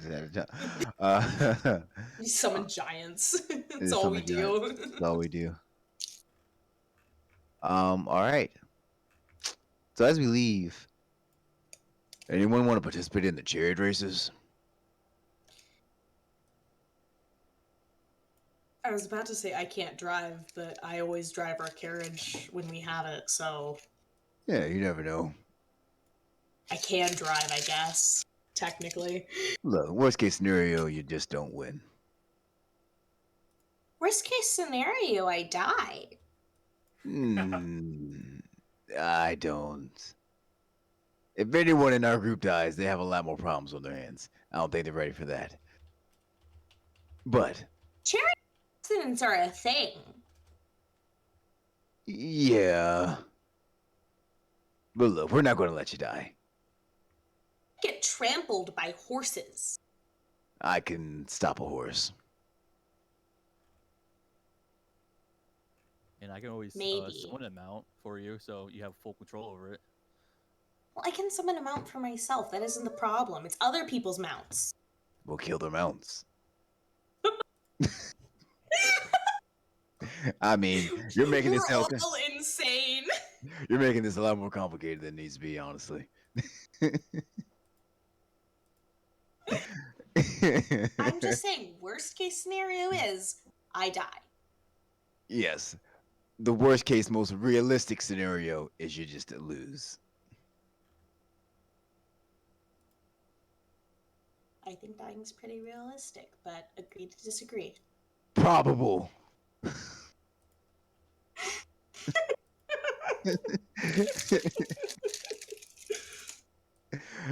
All right, let's go to this. Let's go to the chariot tent. Yeah, agree to disagree. Okay.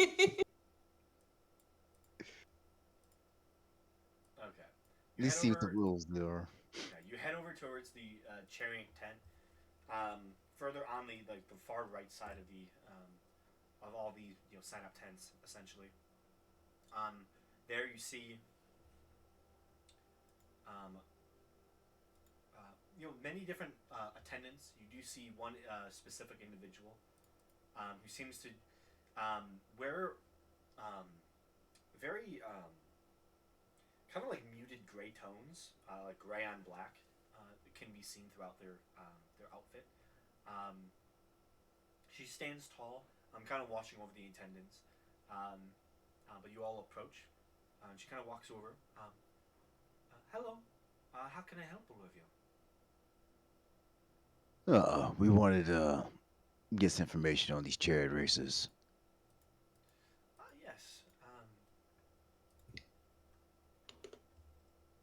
So, generally, depending on the size of individuals, determines the speed of most chariots, and the hardiness of most of them.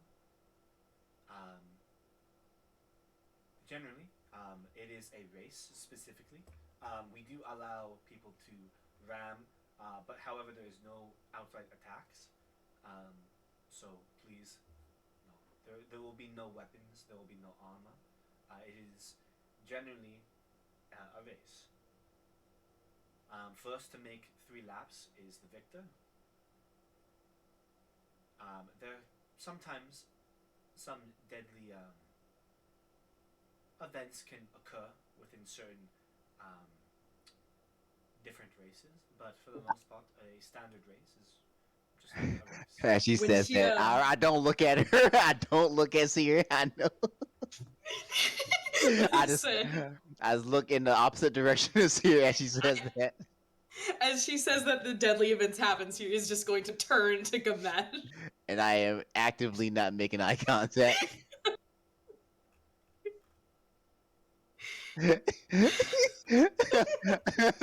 That was some bullshit, dog. Seer's paranoia is constantly proven to be necessary. I just, like I said, I don't make no eye contact. I feel her look. I know she's looking at me. I don't look at her though. Coward. Yep. Terrified. I don't say that though. The city does offer viable mounts and the subsequent vehicles. There is a decent cost to many of them, but there is no buy-in for the event. It is merely pay to get in by paying for your vehicle. The state is willing to, well, the pot itself is taken from the contestants. I believe the pot right now is 2,000 gold, I believe. Towards the All end. right. All right. So if we only have to rent possibly the chariot or the horses, Most likely both. can we bring outside? Can we bring our own? If you have your own chariot, yes, you could bring your own. Own horses? I guess. How long do the matches last? The arena is quite large. but typically they only last a few minutes. Okay. Hmm. Good to know. All right. Is there a limit for how many horses need to pull a chariot?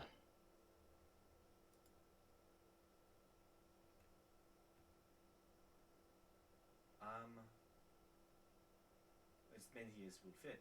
Typically, chariots can only carry so many. Okay.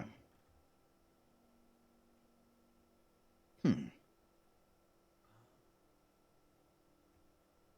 Are flying mounts allowed? If they are on the ground, yes. However, they are not permitted to fly.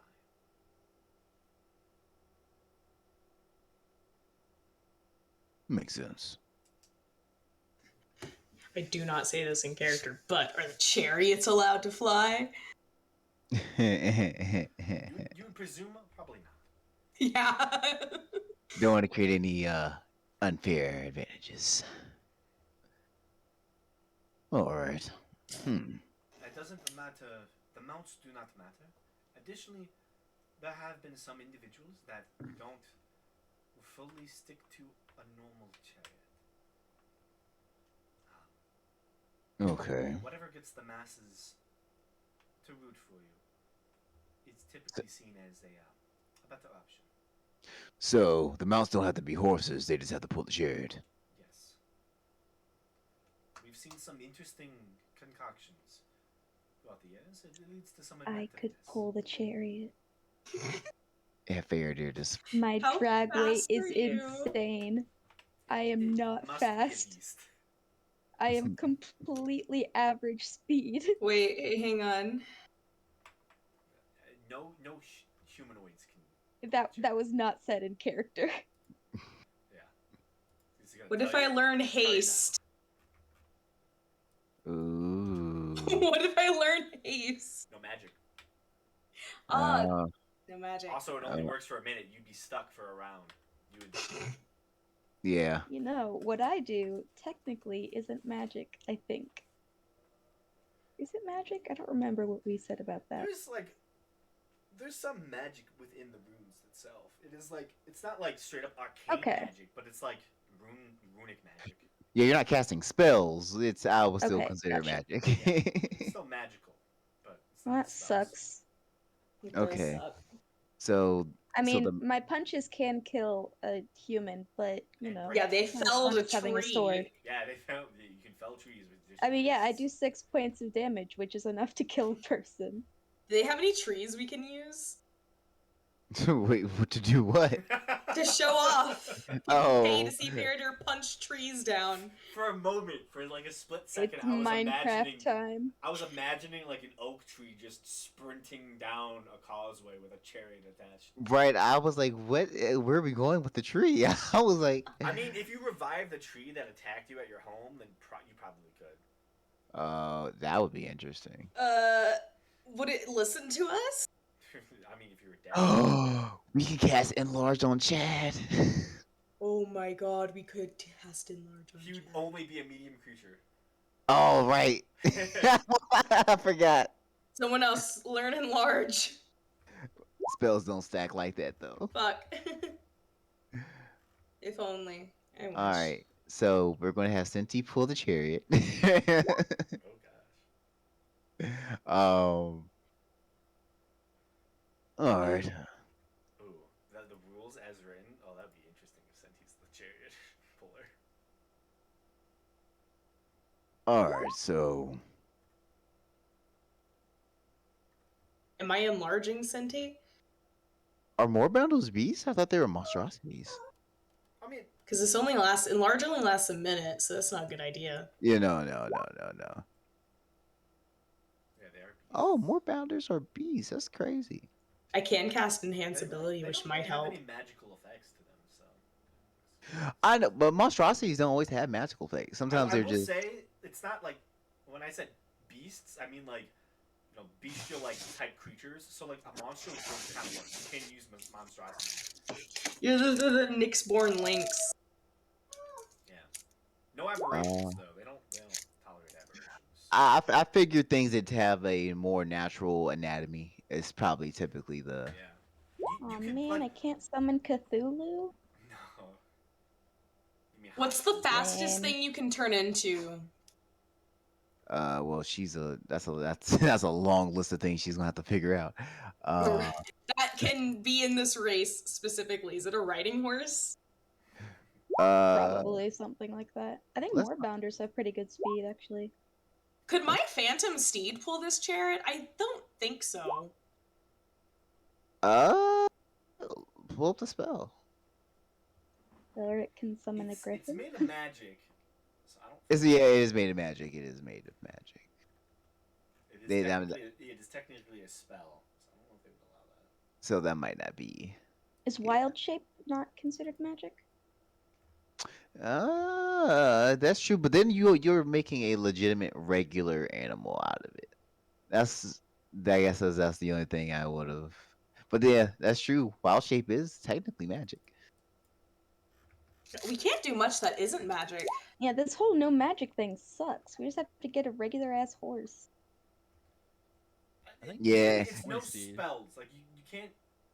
Yeah, really no spells. I would say turning into an animal might work. And also, like, you can stay in an animal form for a long time, so like they may not even know. Like, you could probably just show up with you as an animal and just stay in that form the entire time. They wouldn't even know. I think they would know Cinti was. Remember, she's Oh, her yeah. transformations Yeah, I are. forget. Yeah, I forget. She's not Okay. normal. Yeah. No, but you can just let me talk to him and say, "Oh, no, this is something Senti made." Yeah. I'm a liar, guys. A liar. Okay. Well, Gamesh is gonna look at everybody. So, what's your guys' take on this?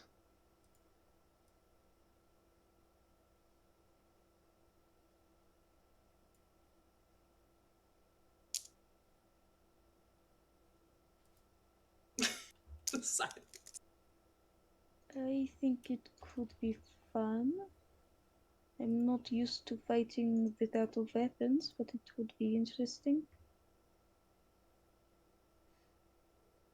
Can anyone here drive? I think I can. I know I don't have. cannot. Never mind.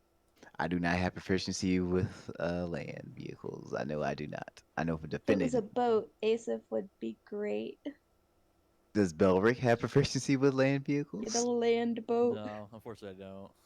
None of us have a driver's license. Oh no. So I'm the only one with driver's experience, and the one time we were in like a fast-paced situation, aka the Stampede, I failed us. Yeah. Okay, but what if Senti just talks to the animal and it becomes an animal handling check? I mean, that's what it is for me. I have +4 now, though, so I'm better. Right. You know. Jack of all trades. Not as good as Senti. Does Cinti know polymorph? I think so. I think they've polymorphed us before. How long does that last? Hour? I just don't want to get permanently transformed into an animal. That would suck ass. Okay. I just No, don't, no. I don't want to bring in a That's true horse and have it polymorph. die, because then I'll feel bad. I think we use like one of my steeds because I think one of my steeds technically counts as like a full animal and it'll last forever. Oh yeah, no, yeah. If you We use can a fine- polymorph someone. Yeah. It does. That's They what might I'm have saying. like an anti-magic thing though, Wait. that could dispel a polymorph. Yeah. Yeah, and he said no spells. That's What the if Senti turns into an elephant? it An elephant. should be a mechanical looking elephant. That's the main thing. We don't know how But they would that's still take. cool. Listen, Yeah, because they can't. could we paint her Cinti, can we paint you?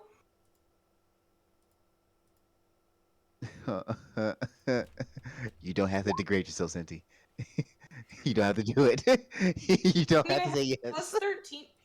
13. I assume performance would be the ability check for Actively, painting, right? it'll probably be the painter's tools. Oh, that's right. What are There's- painter's tools based off of? That's up for the Graham to decide. Graham? What was the ruling? If Uh, what would I have to do? What would I have to roll to paint Cinti?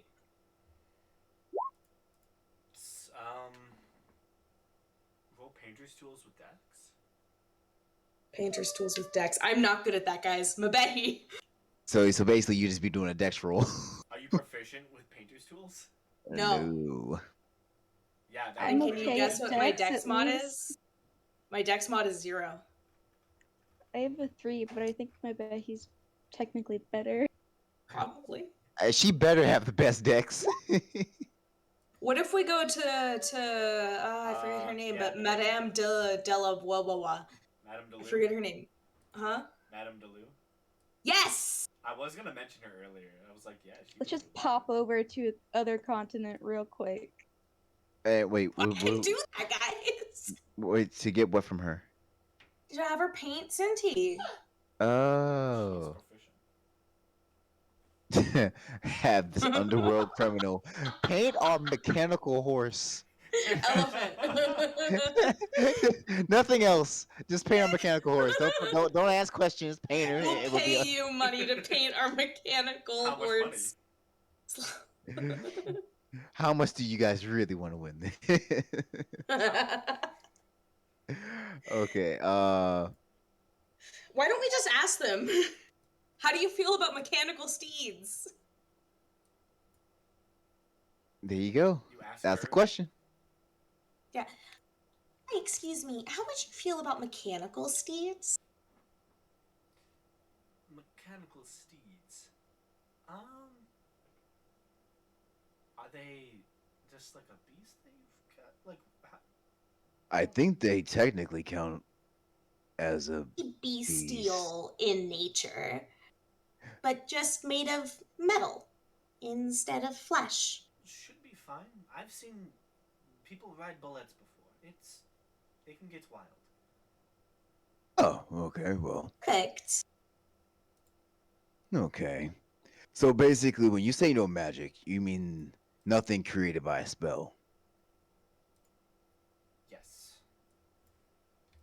Gotcha. Spells can enchant the creature that you wish to use, but no active spell casting on the arena.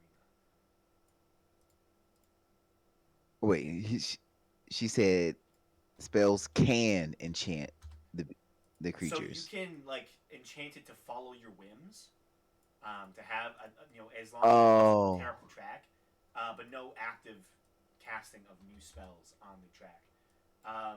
Also, like purely, summoned creatures are kind of frowned upon. So would casting enhance ability on the steed or the chariot person before the fight matter? They'd probably frown on that. Frown. Okay. Okay then.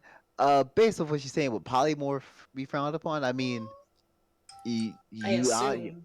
but you essentially become an animal. Like your intelligence drops and everything. You What's really the do max, just What's the max become of an animal. polymorph?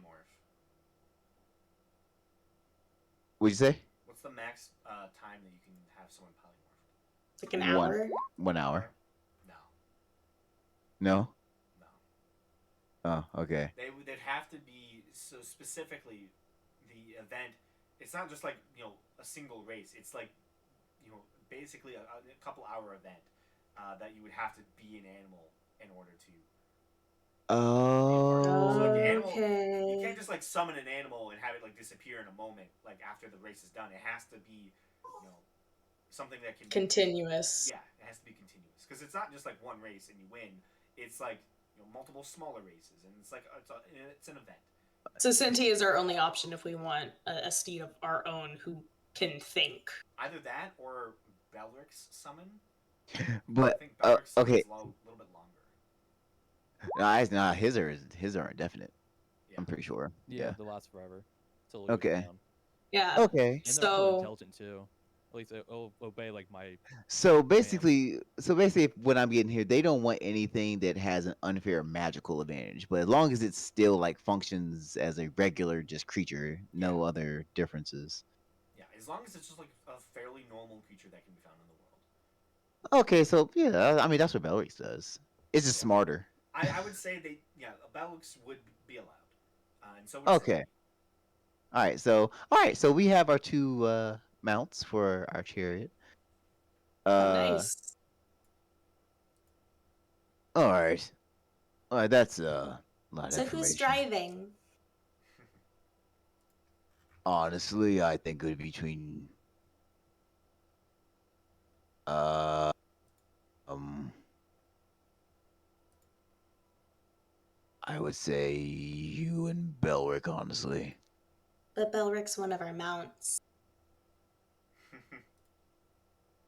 No, Belric would be bringing one of the mounts. Oh right. Shit. I'm stupid. Forget that. Yeah, also will listen to all my commands easily. Belric becomes a horse. Okay, Belric can be the driver. I'm cool with that. I prefer Well, that. But I'm because some chariots can hold two people. So if you want to do two people, let's Oh, go you out mean get there. on the death trap? I mean, look, Belric can help you with your saving throw. What good would I be out there? I have no dex, no strength. I I have can Wisdom. more only, dex than you. huh? I have like a lower dex than you, so I'll be even worse with a dex. Oh God. But you don't really need that. You're mainly doing. Well, you wouldn't even be doing any animal handling checks because It just obeys all of your commands, and then the other one is Cinti, who can Ye- listen. yeah. So really, you guys don't. We don't even need riders. Just I let have the second best dex, but I don't know if there'd be room for Faradir. She I I think cast reduce on you. big. I've become normal sized. for a minute. Yeah, no, I wouldn't do that. But I would say I don't think Gamesh should be the good fit for it though. He doesn't have good wisdom or good dex, so he's not really the best fit for this. Belric is the best fit, I think. What's your wisdom?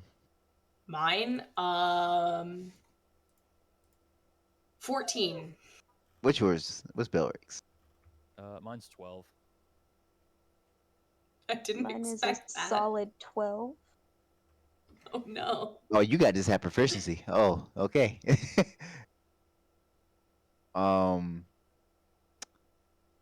Well, it'd I be think between. the only thing we would have to do potentially is make a driving check, which I think is dex based, because we wouldn't have to make animal handling. So does Faraday want to represent for the Goliaths? I can, I guess. All right. I mean, it sounds like a plan to me. I'm good at putting on a performance, but that's it You're going to in be this needed. situation. You're going to be needed during the Coliseum battles. That's when your performance check is going to really come in handy. We're gonna see a whole new side of Seer we never seen before. Are you not entertained? Yeah, it's not too much. I play Oh, up a character. Oh my god. Also, if they ask me for a false name for my personal name at the call, I'm giving a fake name. is this that's fair? I bet. You're gonna spread our names in the street? I don't think so. Okay. I just wanted to say I'm looking up. I was just looking up Rune Knight 5e, and I went to the images, and Faradir is like one of the first options. Wait. Like my character art? Yeah, it's straight up like the Nice. fourth option of an actual character that's not like a video title. Yeah. Wait. The commission was posted online, Yeah. like on their Instagram. Oh, I gotta see this. They're an amazing artist, by the way. SOC. I commissioned them for some bishop art that I think I shared. I love that. I was just like so astonished. I was taken aback. Yeah, I there's was like, oh my God. Faradir. Oh, what you on Google? Yeah, Yeah, it's I Google know. Chrome. I Just just looked it up. 5e Rune Knight Yeah, under images. images, so Google Images. Yeah. These are right there. It didn't pop up for me. Faradir is iconic. Truly the Oh. favorite of all Truly. roommates right now. Truly. I'd imagine all the like D&D Because people who weirdly, have not this a as lot their of token people art. play Rune Knight, which is whack because it's such a good subclass. They're cool. I'm And gonna they're OP as hell. yeah. I'm just gonna tell you straight up that basically like I'm planning out a lot of the fights that my other party's gonna have to do in the arena because they're gonna have to engage with some other group when they get in there. Similar to how you all are going to, and I'm gonna throw them against the whole party of Rune Knights. Oh man. Basically, the city of Kalos is like, yeah, okay, there's, we have to throw in our own group of people because it doesn't fully work out the way it's currently set up with how many people are in it. So like, That's Right. amazing. we'll throw in one group, and then it's gonna be a party of Rune Knights. Nice. It'd be really sad if we accidentally killed someone and got disqualified. Accidentally. There are. There's. Let me stop.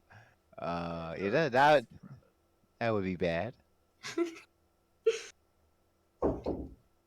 Hang on.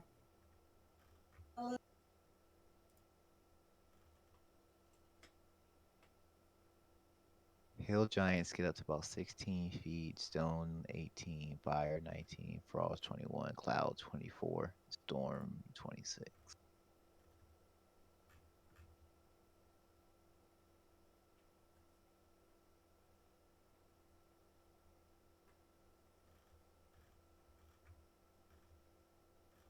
Okay, I'm back. Sorry. Welcome. Yeah. So the two of you join in. Oh, all right. So or who's just doing the one- writing? Yeah. So you have I- your two mounts, and then one person Faradir's going to do the writing. riding. Okay. What chariot are you guys using? We could go get our special chariot. Can we teleport it out? Don't think so. Yeah. What I if don't I think- reduce it? If we shove it into the circle, Yeah, she could reduce it, but well, how long does it take you to cast teleportation circle? A minute, and then it takes me 6 seconds. How long does reduce last? Well, then you A can cast. minute. Yeah. It would. You could. How long does it take you to cast reduce? An action. I know that's Yeah. that's an action. You could potentially activate a teleportation circle. In the space of that 6 seconds, reduce the item, have And then- someone pick it up, run through the teleportation circle, and take off. But then we got to do all that work to get it back. Do we? I mean, we can. We can. Yeah, I'm gonna say it's probably possible. Yeah, we can. We can But not have to also pay you anyway. use your chariot. I mean, Yeah, that's true. And also, Yep. like, isn't it a magic chariot? technically yes. Yeah. I forget what it does. And all I know remember is that it can fly. That's the only thing I remember. It should be under what are your magic items? I don't have access to all of them. Magic items. Oh, Chariot of Paradise. Here it is. I knew it was- Where is it? Is that the mods at the top? I have Ring of the Rodent. Like next down to the. Oh, I bottom. see it. Yeah. Anyone Thank riding you. chariot that comes under attack from missile attacks has a 25% chance of the chariot's magic protecting them from the harm in the same manner as a shield spell. When attacked, roll a 1d20. If the result is 17 or higher, passengers are surrounded by an invisible barrier magical force that can add +5 to the AC against that attack only. I mean, realistically, it's not Could really. be good since ramming is a thing. Yeah, I'd say it Ye- would, it would protect against ramming ever so slightly as well. Like it is an enchanted chariot. Yeah. Yeah, like if we're attacked, we get to roll 1d20. And it's also big enough to fit like 4 people on it too. Would it be illegal though, since it's magic? No, it's just a chariot. Like We're not gonna make it fly. And Can it fly? if I'm not mistaken, I could have swore it could fly. Graham? Take it off a I cliff. don't think it can Check. fly. Where in the world am I getting that from then? I don't know. I could have Hercules? swore. I could have swore we didn't. Didn't we cast legend lore on it? That's how you found out where it came from. And people were using it to fly, or not, or at least someone was flying with it. It may not have been caused by the effect of the chariot, though. Yeah, it was basically it's a chariot of the gods that was supposed to be as a gift to someone, and then just got lost in planar transit. There you go. That's why I remember it flying. Yeah, probably. It's just Yeah, so it's legal. Yeah. We can go get it. It's not really gonna be too hard to do.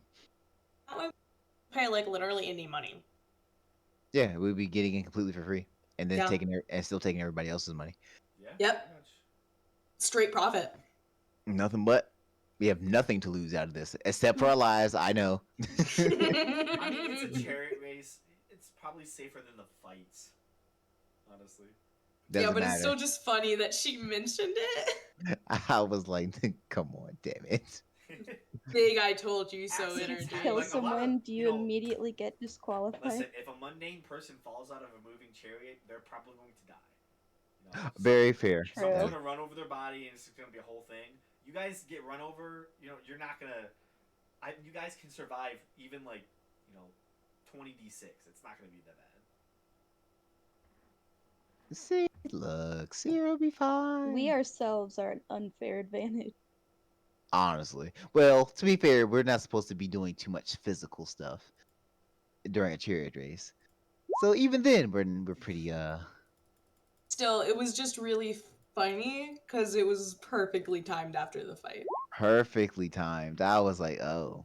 Yeah. So if anyone dies of 71 points of damage, then you should. Yeah. That is That's- save yourself. Barely Sears close. survive Sears close. in 78. But like, and you still wouldn't die. You would just actually go unconscious even if. Yeah, also, you that's did. that's not even close to how much damage you would actually take. Like, normally you'd probably take like not even half that. Like, Yeah. yeah. God, could you imagine how terrifying it would be to see someone fall, get trampled by like every other chariot, and then they just stand up at the end mildly scratched? God damn it! Where's mine at? Yeah. I like. Oh. I kind of. And the chariot keeps going, driving itself. I'm kind of liking the idea that like since you have like basically a chariot that would always listen to your commands because it's people, that it would just like start circling around and pick you back up. It's like. Yeah. Yeah. And even though Bellix isn't a person, it's smart as a person. Yeah. I mean, Bellic might want to ask if he's okay with being a. Yeah, it's up- chariot race. It's up to Bellix if he wants to allow his seed to be used like that. That's up to Bellric. We can't tell him. Yeah. I mean, the steed might, be like, I don't know about this. Well, why? Nah, Bell would be fine with it. It isn't it unkillable? Yeah, No, I it- can just resummon it. Yeah. Yeah, you can resummon it. Yeah. Yeah, he probably Yes. doesn't like dying though. I mean, to be fair, he hasn't That's died true. yet. No, it had died once. No, It yeah, he got did. Towards He got this. shot out of the sky by guns. Oh Oh, yeah. fuck. Anyways, Seer can be sympathetic towards this because of Poppet. He knows what it feels like to be a duck. What? I'm just thinking about like how he was shot out of the sky, kind of like a person duck hunting. Oh my god, yeah. Yeah, he's like he now fears hunting season. Rabbit. Isn't he a deer? Yeah, but it can fly. I think it's If it's a deer, why didn't it already fear hunting season? I mean, it even fears it more now. It's not safe. He's at recently land. traumatized. Yeah, he's not safe on land or in the air. Okay. All right. Well, So maybe we can try to persuade him. we have. All right. So Fairdeer's our driver, and we know, and we think we know what our two mounts are. We know at least one of them. All right. So are we cool with this setup? Everybody's fine with what we currently have planned. Do we want to just ask the steed? You want to ask first before we sign up? I don't know. It's up to Belric. Yeah, I can summon it. It'll take me about 10 minutes. Belric feel like his steed's opinion is worth listening to? Doesn't matter. I'm your boss. You're gonna do what I tell you to do. Oh, Belrick, you're kind of a jackass. That's how Seer is with her summons, except for Poppet. Except for Poppet. But Poppet has also no choice but to listen to her commands, so like it And to doesn't be- really matter. And his actually has thought. It has a 10. Yeah. It's a 10 intelligence. It has the intelligence of a person. It can Which also Poppet does not. telepathically speak with them, I believe. He's like, man, they're kind of ramming me a little hard over here, man. He's gonna be shit talking me the whole time. Next time I'm riding you into a race. When you can summon me with magic, then that'll be the day. But until then, shut up. Yeah, you can That's good. communicate with it telepathically. I remember, I used it during the one shot. That was I missed Yeah, my that elk. was funny. I missed my elk. It helps Your you elk get was out of cool. a dangerous situation. So, Belric, you summon your mount. What form are they in? I'm still using Fine Greater Steed. Yes. Yeah, fine, greater steed. So I'll probably summon as a Pegasus since it has the highest speed. Okay. Yeah, you summon it as a Pegasus, the large, beautiful horse-winged creature shows up. Can Senti turn into a Pegasus? No, that's a Celestial. Okay, cool. I don't know what Pegasi are.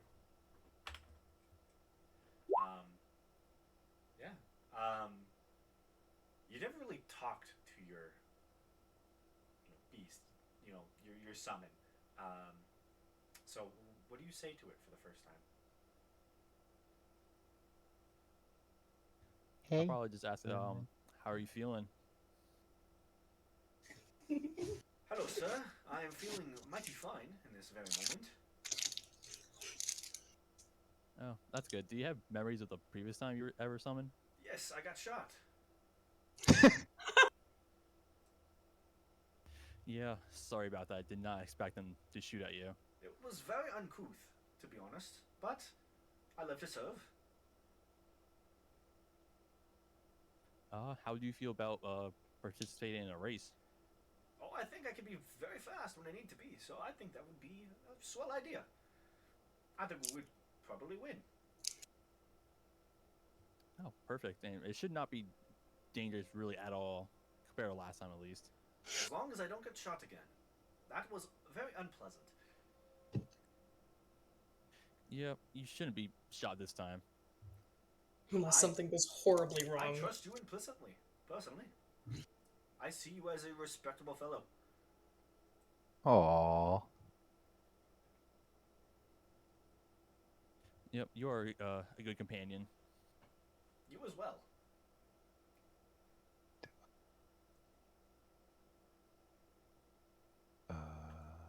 Then I guess I'll turn to the rest of the group and just give a thumbs up, saying, it's good to go. The Pegasus bows. Cool. And are we using our carriage?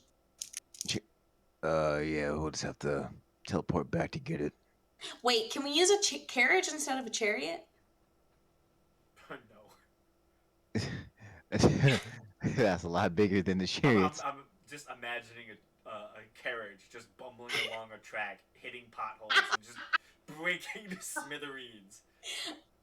Our chariot wouldn't do that though. No. Not ours. Ours is magic. It specifically Okay. says that it can handle rough terrain. Like a normal chariot can.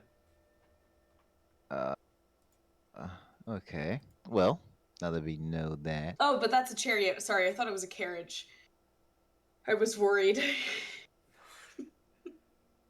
Oops. No, we're fine. Are we using our chariot? I would Okay. assume so. If you don't choose to use your chariot, so I'm gonna say that that chariot is probably a bit slower.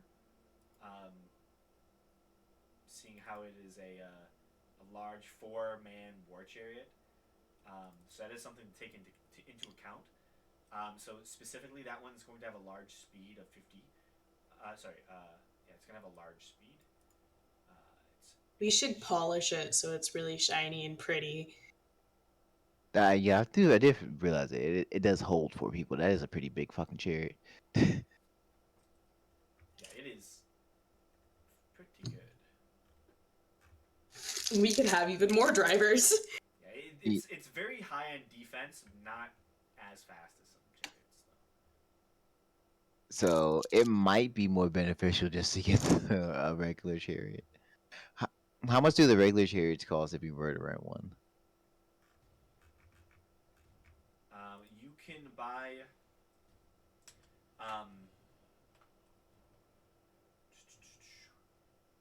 the the smallest ones are 200. Middle class is about 250, and then heavy is 300. The small ones are say that again. I missed the first one. Small is 200 gold. 200 gold, and that's pretty much like a one-person one, probably, right? Yeah.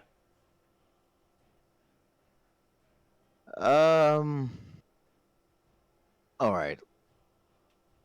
Look, the chariot we have back at the manor is really big.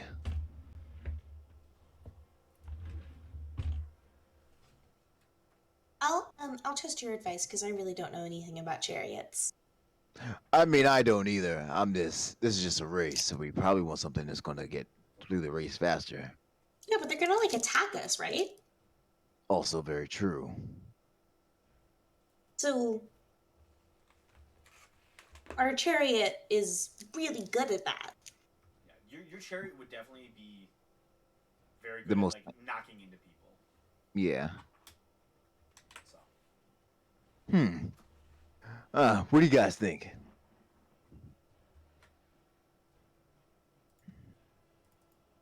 Yeah, I think if we're going for speed, probably the smaller one. But if we're worried about being attacked, then ours would probably be better. Yeah, because if there's a series of races, we don't want it breaking along the way. And it does seem like attacking is sort of frowned upon, so it might be better just go with the smaller chariot. Yeah, but ramming is perfectly fine, though.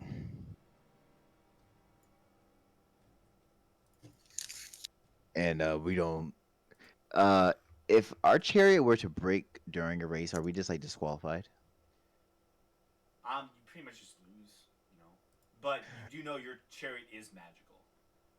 Yeah, no, I'm saying versus having to get the Cheapest option. Yeah.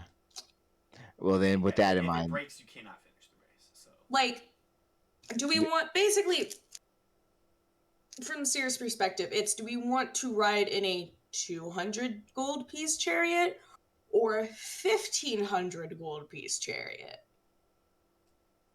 yeah, that's fair. Yeah, then if that's the case, then the one we got at the manor is probably better. Because this is going to be a series of races, not just one. We can just choose to be aggressive. Yeah, we can. We can do that. So, Choose all right, violence. let's choose And we're violence. in a war chariot, so like, There's no better time to choose violence in war. yeah. Okay. All right. Well, we got our 2 mounts. We know the chariot. We got it right. All right. Well, I guess we'll find time to go get the chariot then. I can do that. I can literally get us there and then get us and the chariot back to Kalos. I know within the in less than like 10 Like less 5 minutes. It yeah. was like 5 minutes.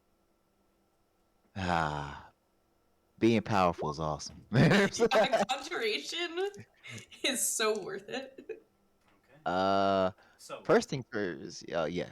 so you all put your names down as being chariot racers. Do you want to have a specific title, yelled out for Uh, your team? Oh, are we all chariot racers? Who? I mean, it is a 4-person chariot. I'm just saying. I think you can. I don't think we need to have everyone. I just feel like the extra weight would be unnecessary. I do think it would be unnecessary if we're going to try to go for speed. That's totally fair. I was thinking about getting it just to make it larger. So I still think we just let Fair Deer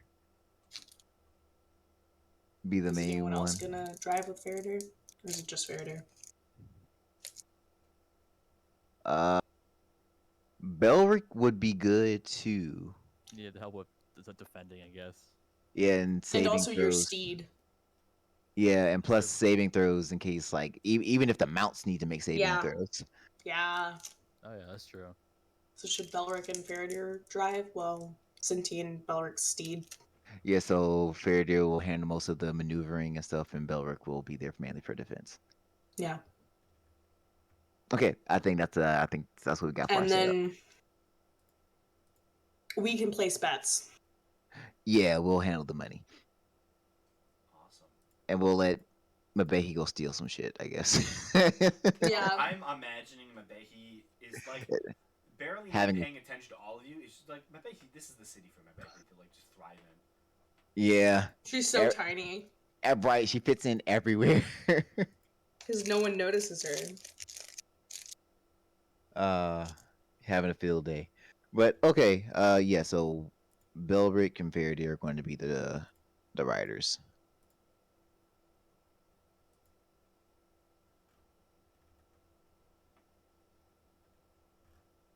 Awesome.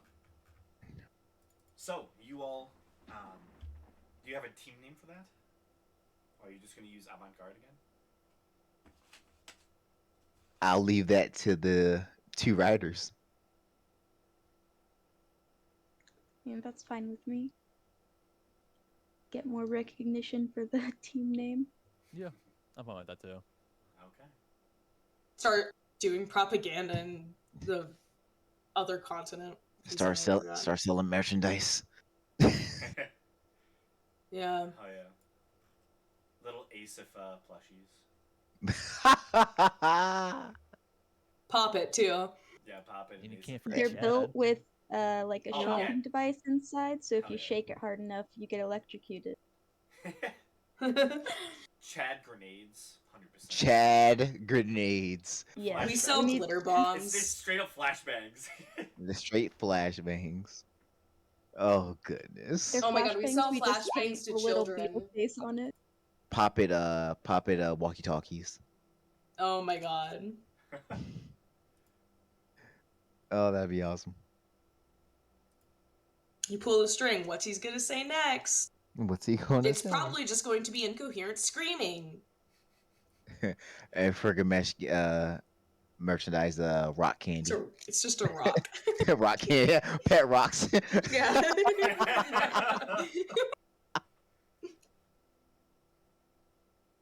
Each one comes with a little bit of the Zemajad magic. That's the advertisement. Oh man. God, Oh. what would it be for Mabahi? Like Uh, a fake pouch of gold? Like one of those old school spy kits. just like rocks. It's just like the- bags filled with like just like fake money that weigh like an insane amount because it's just rocks covered with like gold filament. Oh gosh. Practicing your thieving skills by carrying as much as you can. Right. Oh man, Fair, that's funny. you get like a wooden sword. The most intricate wooden sword you've ever seen. It's like hand carved. Oh goodness. A chocolate gold coin. Alright, okay. All right, so we have I'm sorry. so we have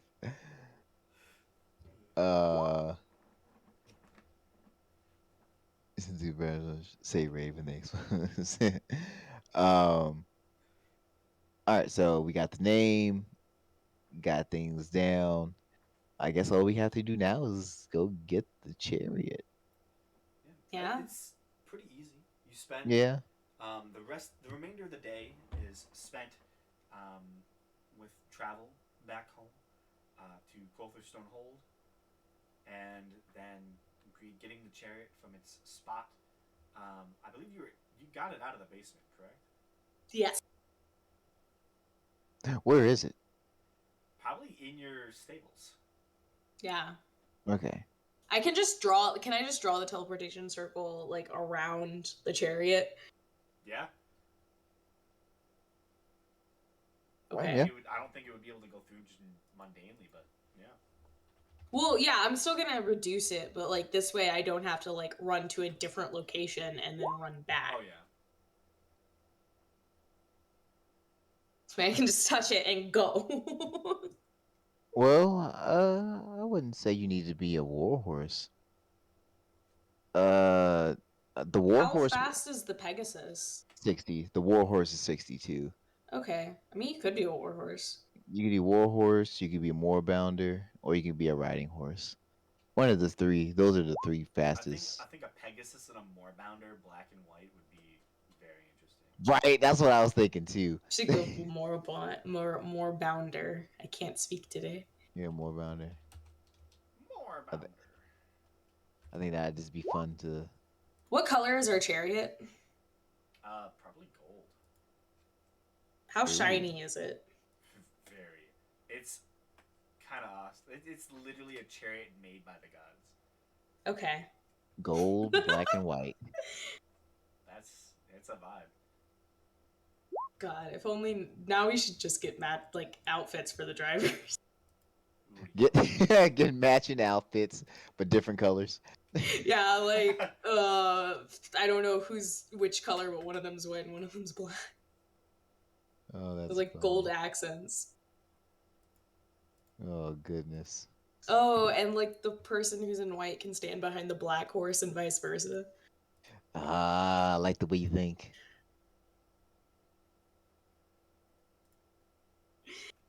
It'd be nice if- Entertainment. It'd be nice if we could get like a fiend to go along with the the Pegasus, the celestial and the fiend. Oh, we're not that lucky. Yeah, we don't got that much power. Moorbounders are allowed to have yellow eyes. And I already found a creature to do with it. It fits the color palette. Oh man. All right, but No, but now I want custom outfits. now we want custom outfits. Yeah, you can I don't know. easily think about that. I'm just saying. So, Maybe goal we is should to- ask our friends if they want to do all that. Maybe they're like, okay, listen, Yeah. we already doing a race. Steering commander just like chatting in the back. you want custom outfits. Does Belric and Fairdeer want custom outfits? Yeah, let's ask. Hey, how would you feel about custom outfits? That could be fun. Sure. For the showmanship. Oh, that was a yeah. It And when I might say be- showmanship, I'm gonna like. It might be difficult to find something in my size. We'll get it tailored specifically for you. I feel like this would be the perfect city for you to find something at your size, though. Honestly, Yeah, That is really. true. This would be the place for that. Now, I need you both to decide who is going to be wearing black and who's going to be wearing white.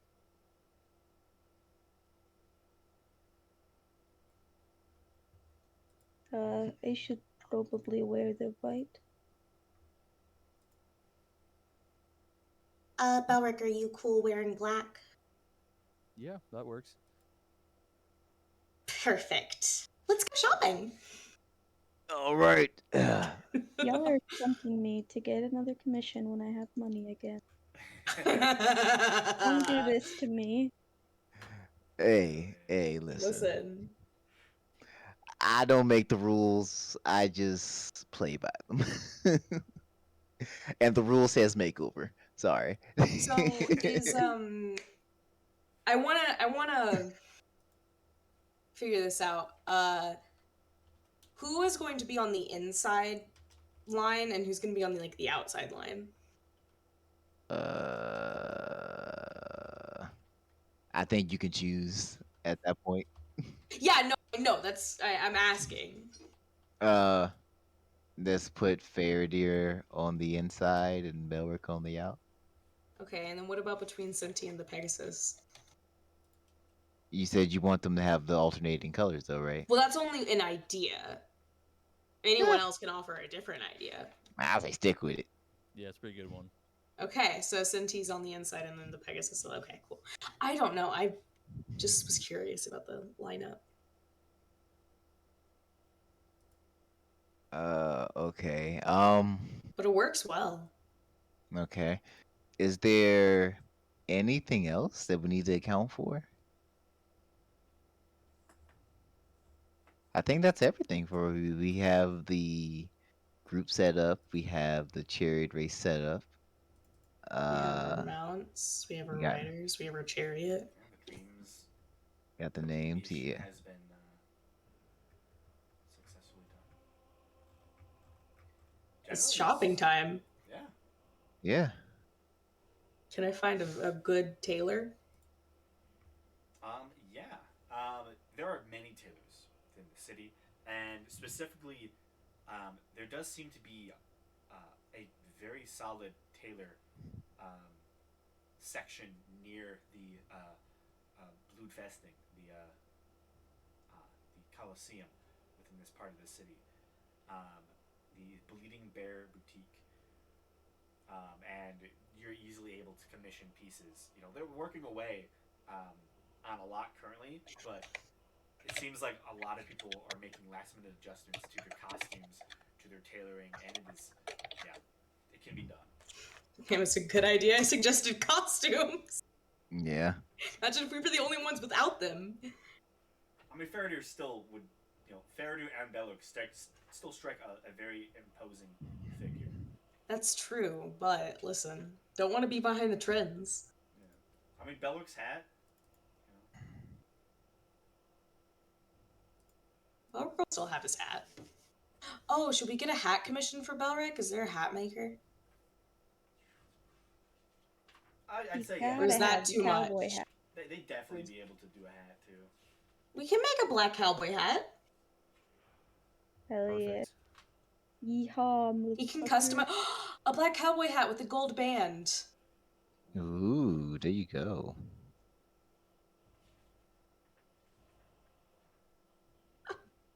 Can still keep their style. I love it.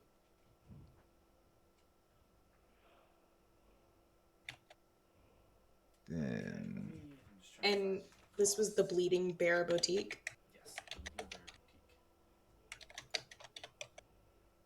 Boutique. Bears in the animal or bears in barefoot? The animal. Okay, good. Yeah. That would be They do seem to be more so engaged in a lot of it's more of a tannery. They have a lot of leather options and Mhm. stuff like that. Where it's generally there's definitely a vibe of trying to make people look intimidating. This is not where people would buy normal clothes, but this is where you'd get a stylized outfit for the arena. Everything is very stylized and different. There's nothing in here that is the same as another piece. Everything is perfect. yeah. This is the perfect place to get matching outfits. Are there any Faradir accessories? Oh, I mean, yeah. What is Faradir want But- as an accessory? Yeah. Gosh, she's not much of an accessory person because those can be not beneficial during battle.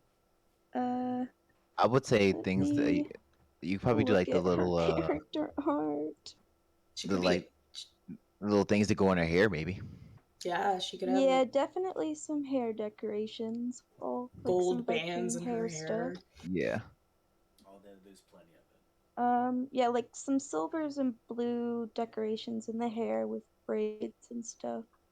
I'll have you know, this is a city built by Goliaths themselves and mostly run by them. Yeah, This is Goliaths know what's up with hair. yeah, this is everything you would have ever dreamed of. Like you grew up, with gnomes. Gnomes Please. don't fully know, Goliath hair that well. Um, this is like your dream hair boutique. It has everything you would have Hell ever yeah. wanted to do with your hair. Nice. And Goliath hair is hard to deal with because I'm imagining it's pretty coarse. Yeah. How much Yeah, does so some hair decorations and then maybe just like some decorative pieces of leather mixed into the outfit. Easy enough. I'm gonna say just for the both of you, probably a 10 gold. Oh, I'll pay that. As Sears. you, Sears invested. you two. I do the go shopping in. for Mesh. I do the shopping for everyone else too, apparently. Oh yeah. But So yeah, so Seer and Bellic and Faradir walk in, and Faradir and Bellic walk out with their new commissioned pieces. Some it's not all complete, but a few days down the line, when it is everything you would have wanted. You both look intimidating and just amazing. You strike a pose, and yeah, you're people to remember in this arena. outfits In are this city. always a good idea. Hell yeah.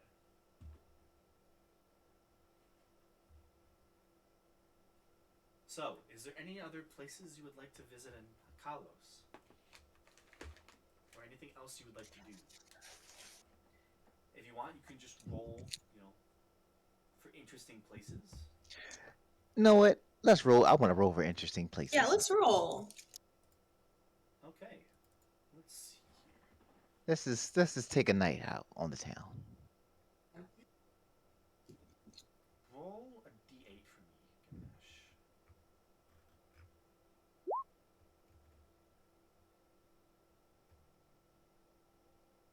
3.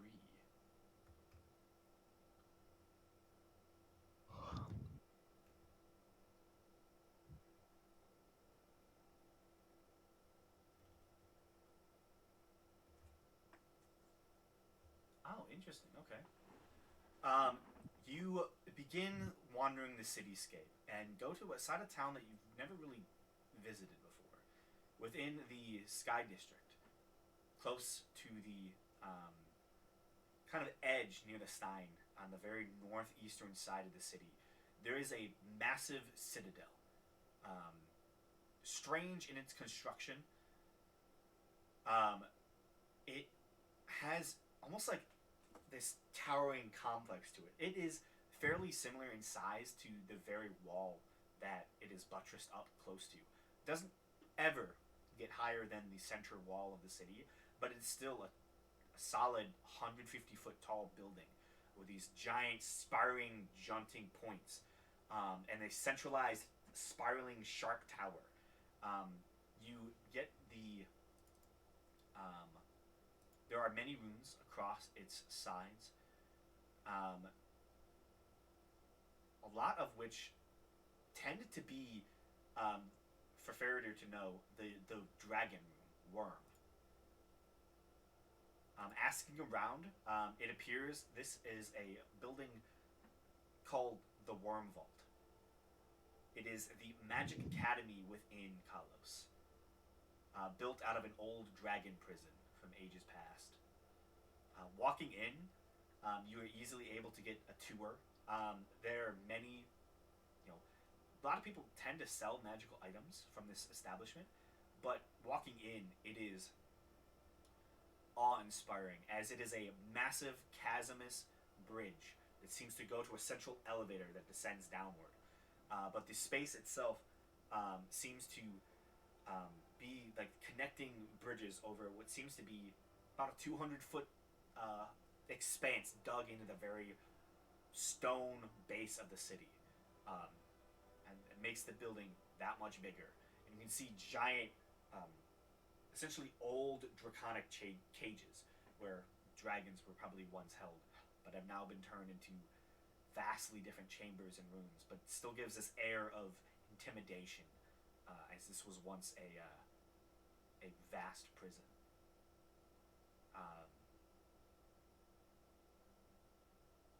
Yeah, and anything in particular that you would find that you might want to look for in a place like this? Is there anything in particular? Um.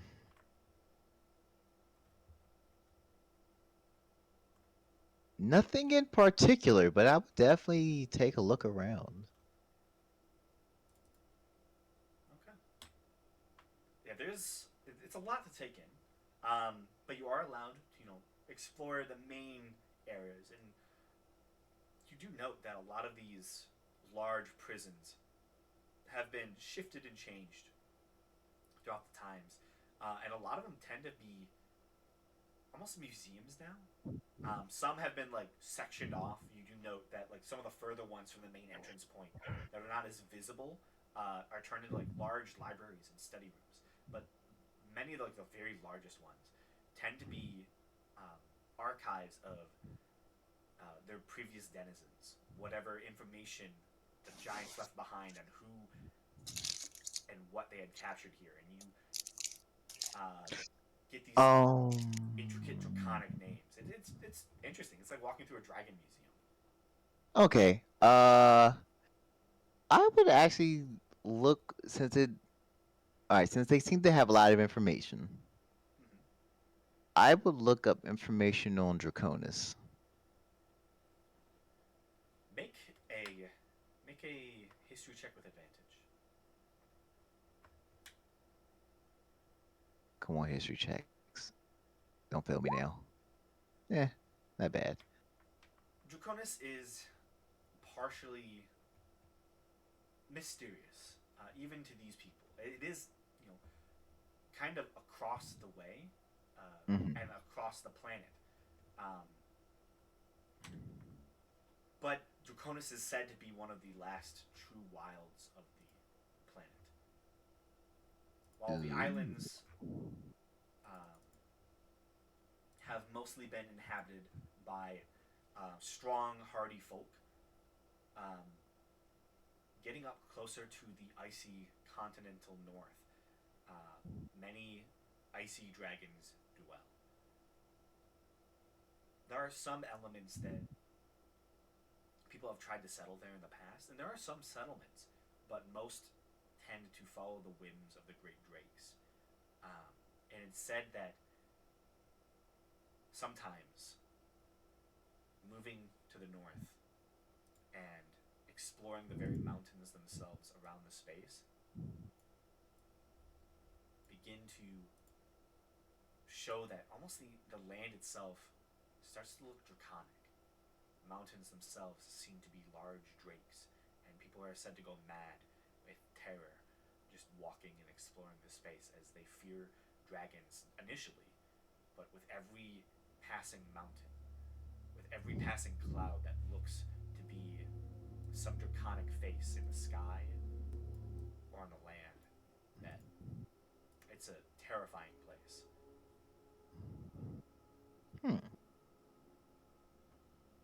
Okay.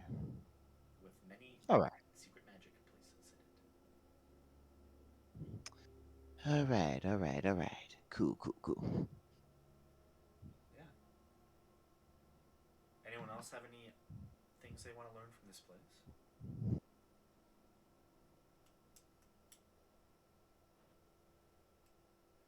No? I think I'm good. Anyone else want to roll to see interesting spots in the city of Kalos? Can I? Yeah, roll a d8 for me. Oh, no. All she has is 7s and 9s. Okay. You hear tell of a place that kind of draws interest to you.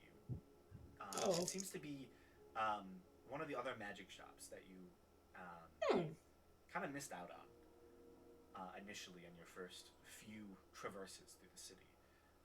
It's called the Invincible Valkyrie. You hear some interesting rumors, and as you approach, you find directly within the central, almost shopping area, close to the Storm District, the Uvar District, within the third district of the city of Kalos, the sky, this cloud district, is a tall, three-story, thin building, only about 20 feet wide or so. It's fairly small in comparison to a lot of the other places, but it is clearly of giant make, just slightly thinned out and almost separated from buildings around it. Please ignore that. You're good. Upon walking in, the immediate thing you do note is this place seems to be a well-respected magic shop. Whereas, the Last Rock was definitely a hoarder's den. This is pristine. Everything is where it should be. There are, on the very left side, a whole wall dedicated within this chamber to be filled with intricate, beautiful swords.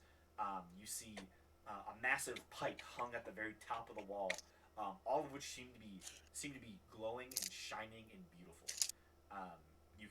I'm just gonna tell you this right now.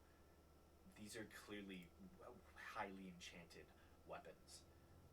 There's the pike, and then there's a very beautiful longsword, and then a contingent of other minor enchanted weapons. But specifically, the longsword and the pike are heavily enchanted and shining. Additionally, it's hard to see, but there seems to be some gold-plated mirror on the very far end behind the counter that faces off basically the whole way of the counter and then off to a corner section of the establishment that seems to be a tattoo parlor. You can see the entire walls surrounding this almost curtained space are just covered with head to toe, like all the way from the floor to the ceiling, which is 20 feet tall, with intricate stencils and designs of different tattoos available, and it's a large collection.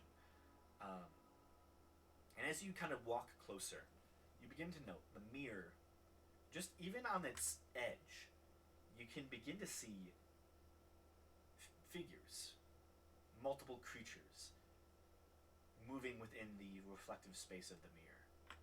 Whoa. What's your passive perception? Mine, it is 14. 14? It's high enough to note that you're clearly being watched, as just beyond the mirror, within a darkened shadow of curtains that seem to go to other places within the establishment, you see a figure currently hiding in the dark, just kind of watching you.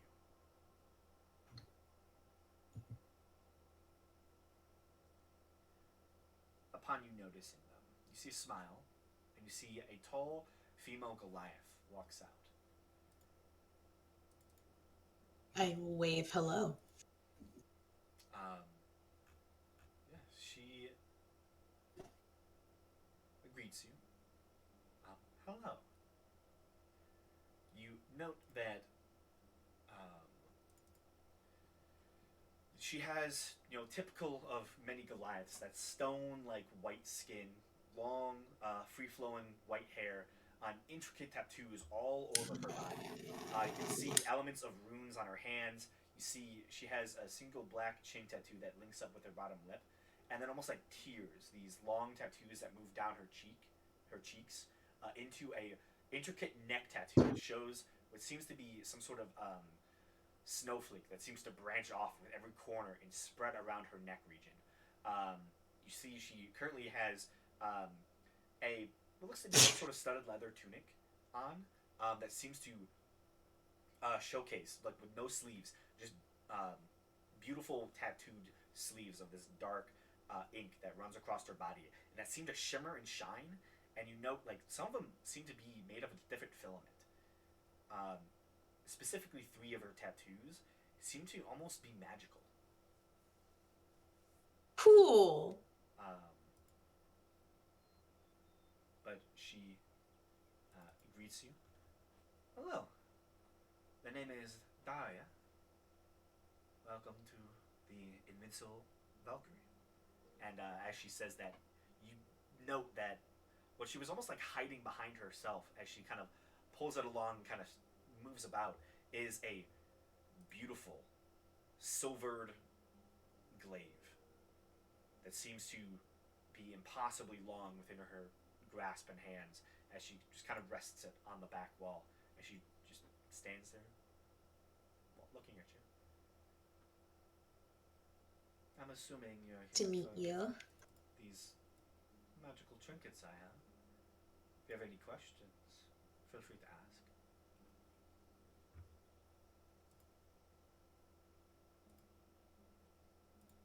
How do I want to ask the questions I want to ask? How do you want to ask questions you want to ask? I don't know. That's the problem.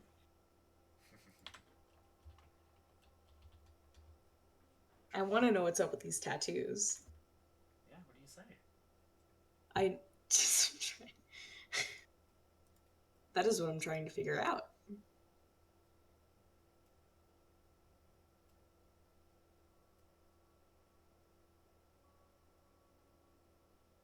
Just ask about like offering tattoos at a magic shop. That, Is that curiosity? Like polite curiosity. so what do you ask? Wait, so exactly what is your question?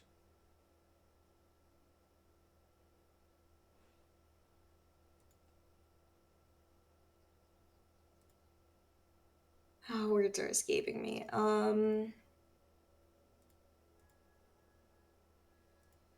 Basically,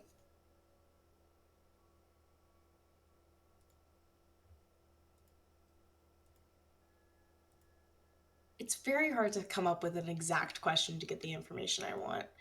Yeah. So you're just probably standing there flustered at this point? No, it's I personally cannot think. Okay. Man, I'm just gonna ask. I'm gonna ask about the tattoos. Yeah.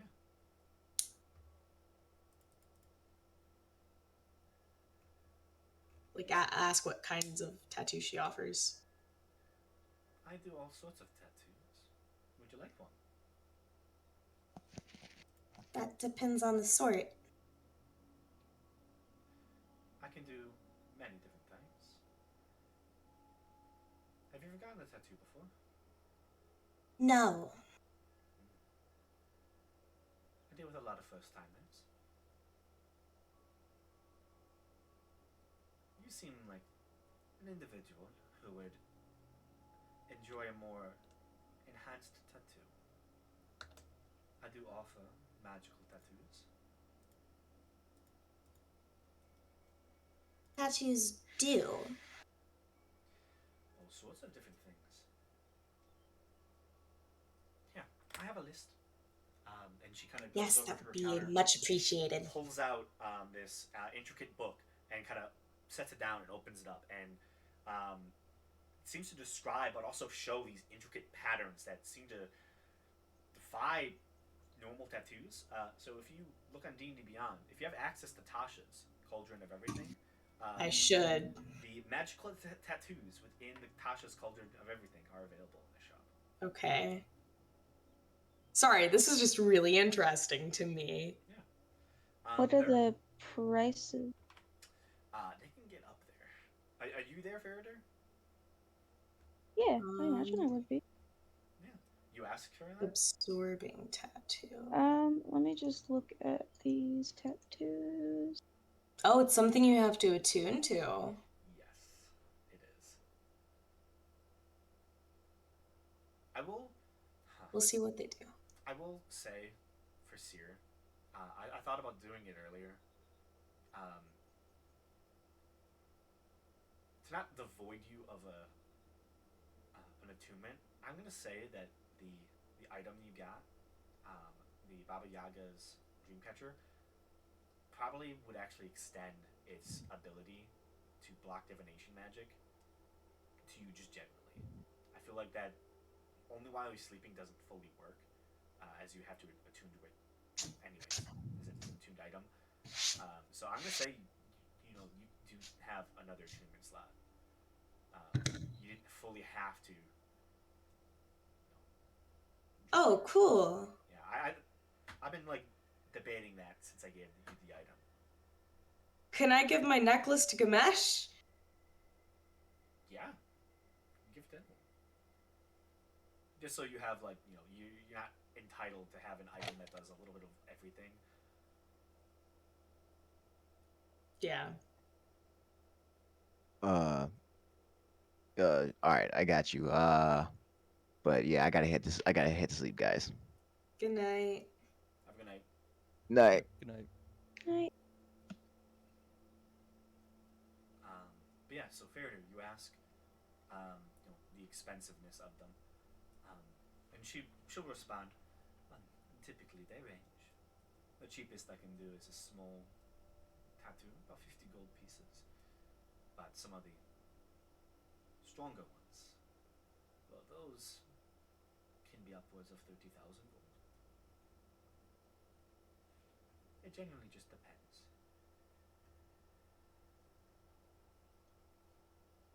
This is interesting.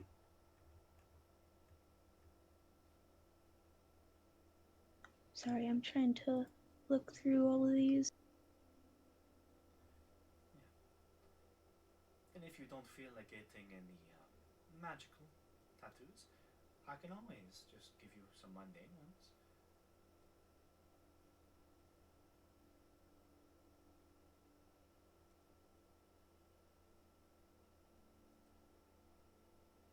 A little bit of ink never hurt anyone.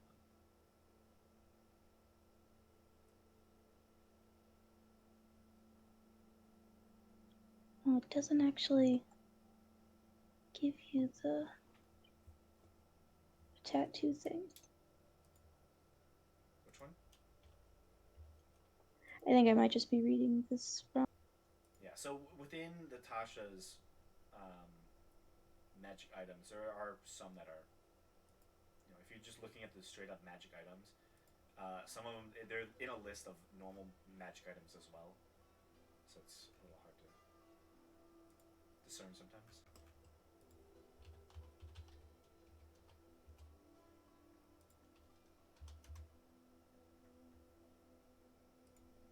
Can I spend some time looking through these and get back to you?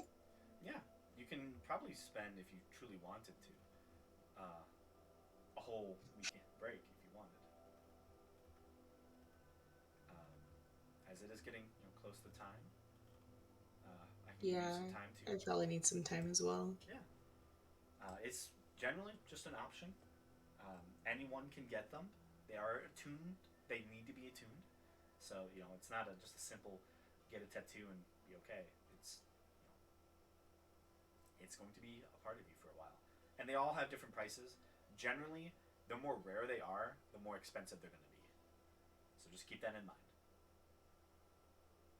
But yeah, Okay. they're very interesting. And if you want to ask a question off game, you can, and I will be happy to answer. Just I to am help kind you of speed along your decision process. But I think with that, as you begin to debate on these tattoos, we're going to end the session there tonight. all right.